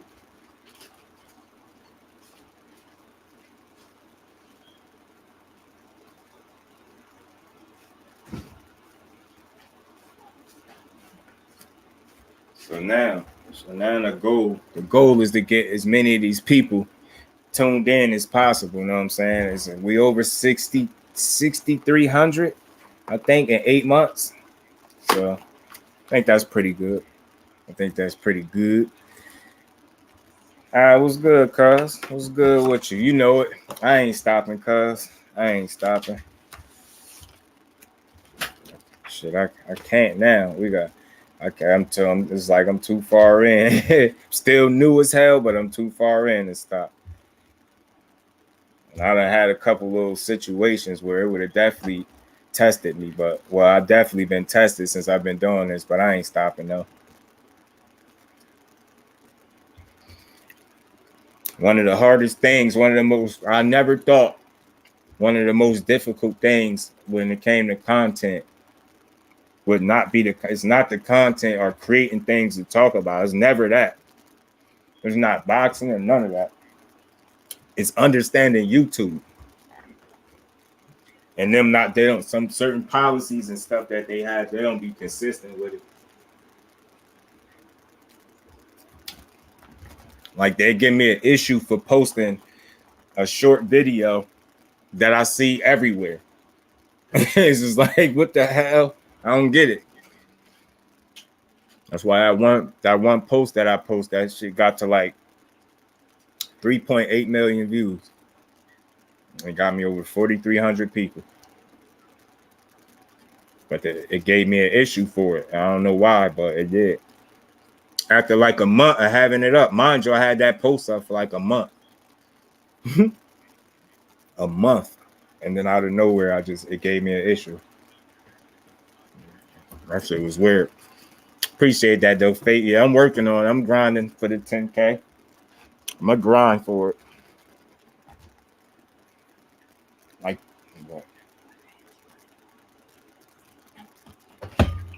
Like today might be a day where I do 2 lives. You know what I'm saying? How I did the other day. And I had 2 good ones. You know what I'm saying? I had 2 good lives. So I ain't stopping. I think I'm gonna do more live streams anyway.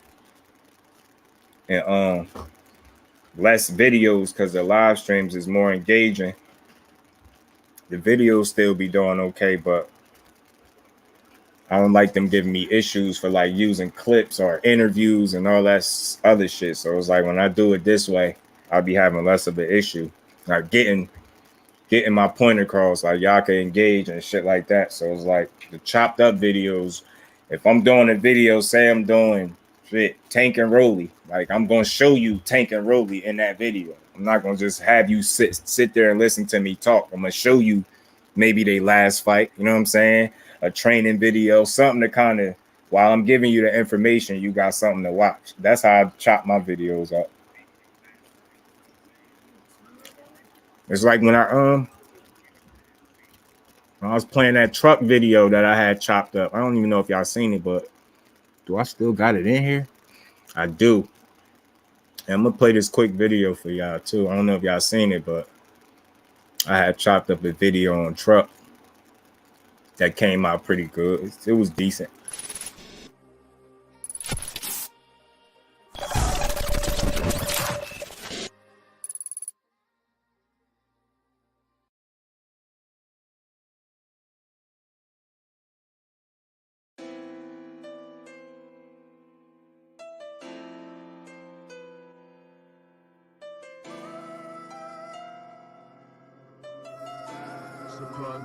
Beats.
You go, imagine.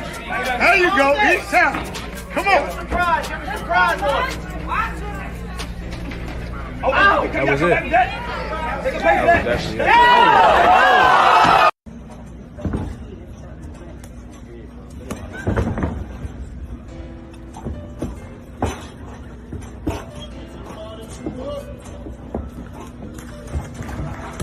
Keep doing that. That's about one. Good. Oh!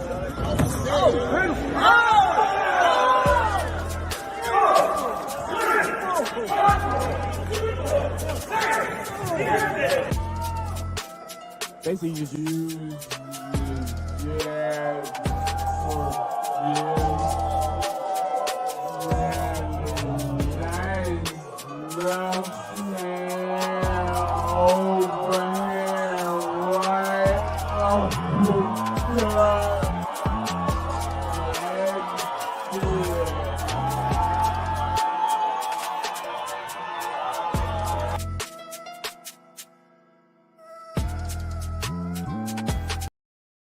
We Talk Sports was good, family. Appreciate y'all that stayed through to watch that, man. That was Truck Simpson, of course. Finished your workout good, man. Glad you got that workout in, Brody. Yeah, that was Truck. T20 was good, my bro. Yeah, that was a little video. Like, to me, like that was supposed to be a prospect watch. Like, I still could release that actual video. Like, that's how I do it. Like, I got more clips I could have added in there, but when I realized I was going to use it for the live, I didn't want to make it too long, but that's how I do my prospect watch videos. You get what I'm saying? You give you a little glimpse, but I would have narrated with it. I would have had my narration over it. So, and normally I would have took even more time. I would have had more text in there, and like, you know what I mean? I'd have had his record, like all that little stuff that I'd be adding in there when I'd be editing. But I had slapped that together real quick because it, it was appropriate for the live, so I didn't want to make it too long. That was like 4 minutes right there. I had a lot of clips from him, so that one was like easy to like kind of tell a story. You know what I'm saying? You could use the right clips. That should look solid. Like, it don't look bad. You know what I'm saying? Now you gotta think I'm self-taught with the editing. Download, I bought this editing app that I be paying for every damn month, having to chop up videos with that shit, but it helps, so you get it done. And I be trying, bro. I be trying to actually put time into them shits. Like, I be trying to give you the shit that I'm talking about. I try to show you that on the screen so it makes sense. Like, you get what I'm saying? And whenever I'm still talking about a certain fighter, I like, if I just showed you the fight they had, now I'm gonna show you some training clips. This is something they had. You get what I'm saying? You just move it, and you use I try to use the visual to tell my story. And like I said, some of them shits, like they do real good numbers. Some of them edits that I chop up like that. And then every now and then, like I usually, when I do videos like that, I usually post it and tag the fighter. And a lot of times they see it and repost it. And I think that's cool. So I got that. That's the one I got for truck. I got some more of those coming for sure, man. I'm gonna keep trying to stay on top of that prospect watch, because the more I learn it when it comes to this editing, the better I could tell that story. You know what I'm saying? I already know how to get the specifics, all the information I need. I just need like for instance, I remember I forgot how it started, but I follow Kid Austin. Remember, he just fought a couple weeks ago. I hit him and said something to him about like doing a prospect. I didn't ask him for nothing, none of that. He had hit me and say he was gonna give me some videos of him. See, that would have helped because I had more footage that I actually can use to tell a story. You get what I'm saying? And I know with that editing app, I know I can chop stuff up in a way that it could tell a dope little story. Like, I know y'all ever seen those multimedia or something like that? It's that channel where they make like all dope ass interviews. I know y'all or videos. I know y'all know what I'm talking about, where they be showing dudes highlights and all that stuff, looking for music edits. Yeah, facts, bro. But now Fate being that like StreamYard updated a section now where you can use uncopyrighted music in the brand section. So that beat, that instrumental I just used on that truck video, I'll be using that on my live sometimes. Like, I got it saved in my section. I got like 3 or 4 instrumentals I got in there, and none of them have copyrights. And they whenever I use them, I never had an issue. So I like the fact that they made that an option now. So like, cause that elevator music was blowing my shit too. Like, I hated that music, man. I was saying it like, why, if you could upload like videos and stuff, like little clips, why you can't upload music and like instrumentals? And they damn sure made a way to be able to do it. They made a way for you. I'm on, yeah. So that's what be the biggest issue, copyright shit. Like, so that's why I try to narrate over stuff, like mute stuff and narrate over it. I get my educated breakdown on what's happening, because that's supposed to be cool, like, for you to do. So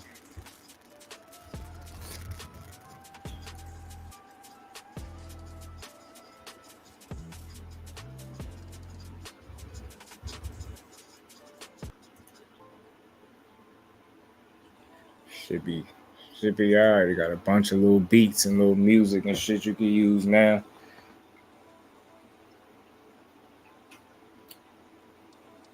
And now that I released in Prospect, yeah, definitely, bro. I'm on it. I'm gonna still release that one, even though I didn't. Like, I showed it here, but I'm gonna still probably go in there and put a title on it and drop. I got a bunch of names still written down too in front of me that I gotta do. I'm gonna be doing them shits one by. They be getting all right. Like I said, I be long as I be hitting the audience that I be wanting. Sometimes I get long as I get it to the fighter, I be wanting them to see and pass that shit along. Like, cause that's all it takes is for them to see that somebody out here that's really doing, you know what I mean, solid work on them. And the more like actually the more fights I go to, cause I can get my own footage. I got a video camera too. I just never used it yet. You know what I'm saying? I gotta get used to that shit, carrying that shit around and start trying to take that to the fights to get footage. Start getting my own little bit. You see how champs are, salute the champs are, his boots be on the ground. He go get his boots on the ground, get his content with his camera. Like a lot of the videos and stuff he plays, his stuff, which I like. I appreciate that. Appreciate that grind. AB, what's good, my bro? Appreciate you for sliding through. That's another guy that's always trying to make sure I'm right, man. AB be on it, man. All the like details and the stuff that shit that matter that you just don't be remembering, he be on it. I gotta make some more music for them price with this so I don't have to use other people. Yeah, facts. Because like I said, for me, I ain't I was about to say but now I know, now I got the section. Like I said, I know how to get the music that's copyrighted. I think YouTube might have a section of not copyright free beats and shit like that too. Because like I said, the ones I be playing now on here don't be no issues. But I still would rather have a different beat.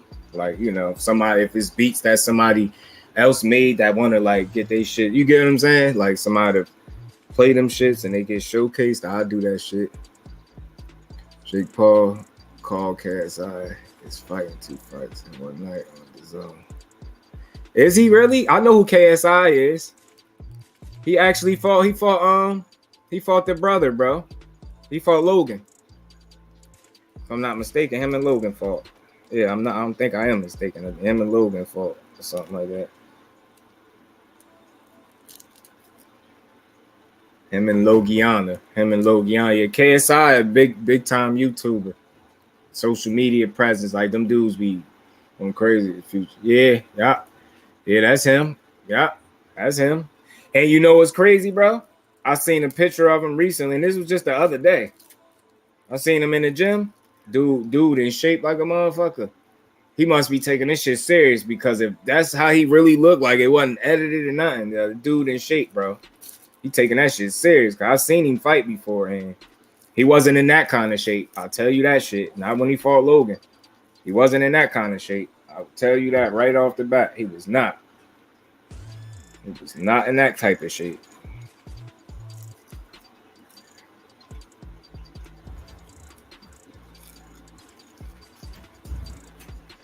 Fighting 2 fights in one night, one of them a pro and a random, and that's right there is crazy. That's when I feel like they playing like, okay, I think y'all is prime time Sanders, like type of shit is y'all on. Y'all out here playing like I just got it like that. We gonna see, because we all know boxing ain't the sport to be playing with. We all know that shit. So I ain't saying he playing, because again, you know, the shape that it looked like he was in that video I just seen him in, man. I'm like, yo, he obviously taking this shit serious. But that 2 fights in one night just don't sit right with me. And one of them a pro and then a rat. Like, what you want, bro? And you know what's funny? Because he predicted that Jake Paul was going to end up needing him in terms of needing to fight with him. He had predicted that. He really predicted it. Said dude was going to need him. Definitely did.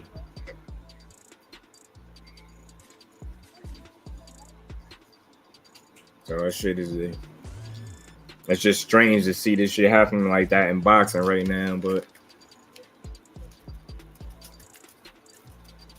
I just don't want to see people making a mockery out of the sport that I'm this passionate about, that I get up and speak of every day. Like, I don't rock with that. I don't subscribe to like you playing with the sport and the people in it. Like, you gonna give us fights, give us fights. Don't be a dickhead though.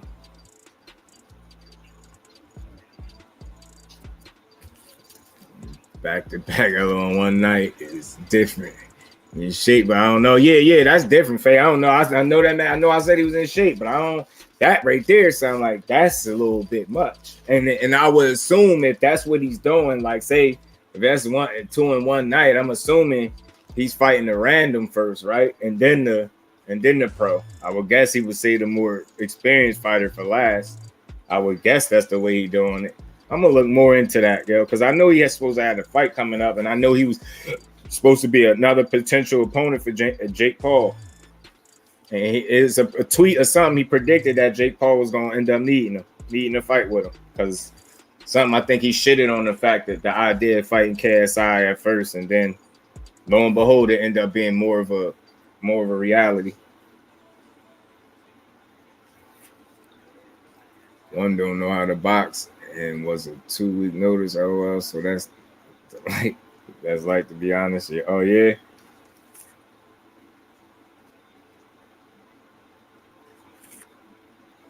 Yeah. I guess the sound of it sound more crazy than it actually is going to actually be for him. Because then again, if these dudes are limited as hell, it's like, and you in the best shape you could be in. You know what I'm saying? Because they probably setting that shit up to bring attention to him, and then that way this event probably actually be a big event with him and Jake Paul, because they got big social media presence, both of them. You know what I'm saying? So if Mike can do good, Mike actually could do good. But yeah, KSI had beat Logan Paul, I believe. Didn't they fight twice? I could have swore, was it a draw the first time and he got a rematch, KSI? No, I'm not tripping. I could have swore they fought. Logan Paul and KSI. I know they did. I know I ain't making this up. And the pro box only has 3 wins and like 15. Oh yeah, okay. They pulling one of them. Okay. That's still a lot of experience, but I guess that shows the quality of experience that he was, or lack thereof, being that he got 3 wins and 15 losses. I can see he had 15 wins and then 3 losses, but then again, them YouTubers ain't getting in there with nobody like that. That's why I said, like, if they gonna be in boxing, the only way I'm gonna get annoyed if they keep screaming for us to pay attention to them while they fight stupid, like, I'm gonna say stupid people. I'm gonna just say fight people that they supposed to beat. You know what I'm saying? Like, after a while, that gets old, and I think Jake might be feeling a little bit of that, because I hear some of those events don't do as good as he be telling people they do.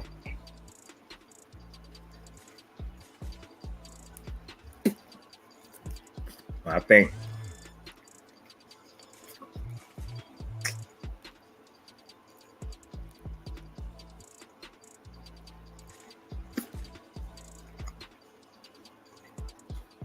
despite what people may think, man, like, nowadays people don't want to just pay for anything.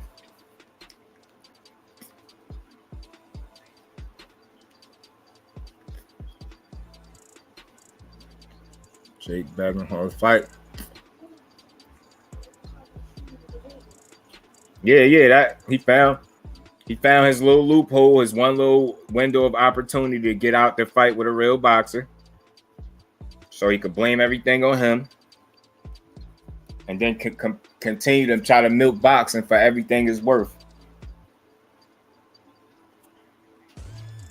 But now, since he entertained fighting a real boxer, if he don't do that at some point, I don't want to watch him.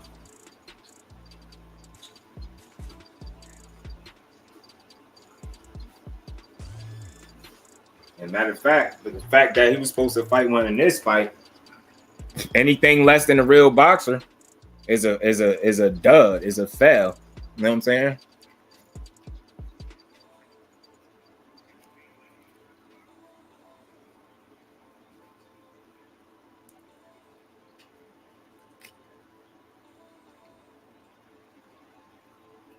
But man, I'm about to I tell you what, these next few months or so gonna reveal a lot in the boxing world, and not just with Jake Paul, the sideshow. It's going to the actual boxing. I think in the next few months is going to get some answers to some shit that we need answers to.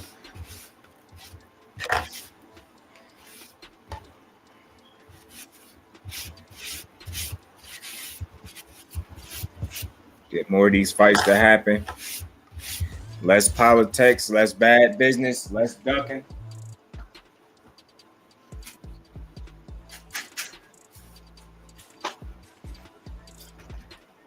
More great fights. I seen he was in London and he went to see a fight. Okay, Hope he get an opportunity again too. I really think Rockman was a real threat to him. Okay. Yeah, I think regardless of what Jake tried to spin, Rockman was a real threat.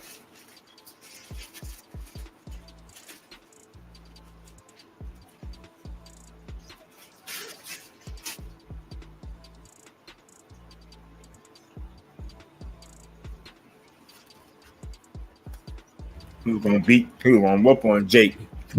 I heard Jake had a car for Rockman and everything. Rockman was like, "I'll keep your car, bitch. I want to fight."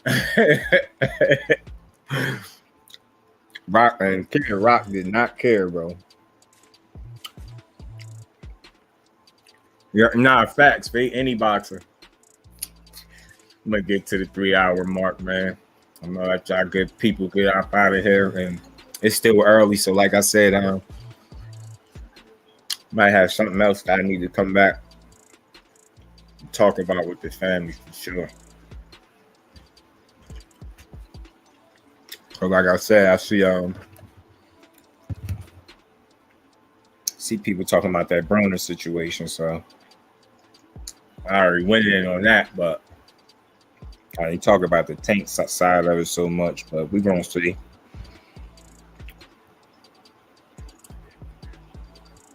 See, everybody saying Tank talking to him. And Tank deleted that tweet too. He always doing that shit. Post and delete. Tank crazy, yo. Funny as hell, his ass. But we're gonna see, man. The next few months gonna tell a lot in boxing, man. It's gonna let us know who really want to smoke and who really talking shit. I'm telling you. Watch what I tell you. Cause it's looking like things is aligning itself for people hand to beat that hand. They overplay their hand, talking about people ducking them and always barking and to fight somebody like and don't fight them. I think right now in the near future, this is gonna be the period where we're gonna look back and we're gonna see a lot of people that was talking like they want to fight don't want to. Just I mean, people was really ducking.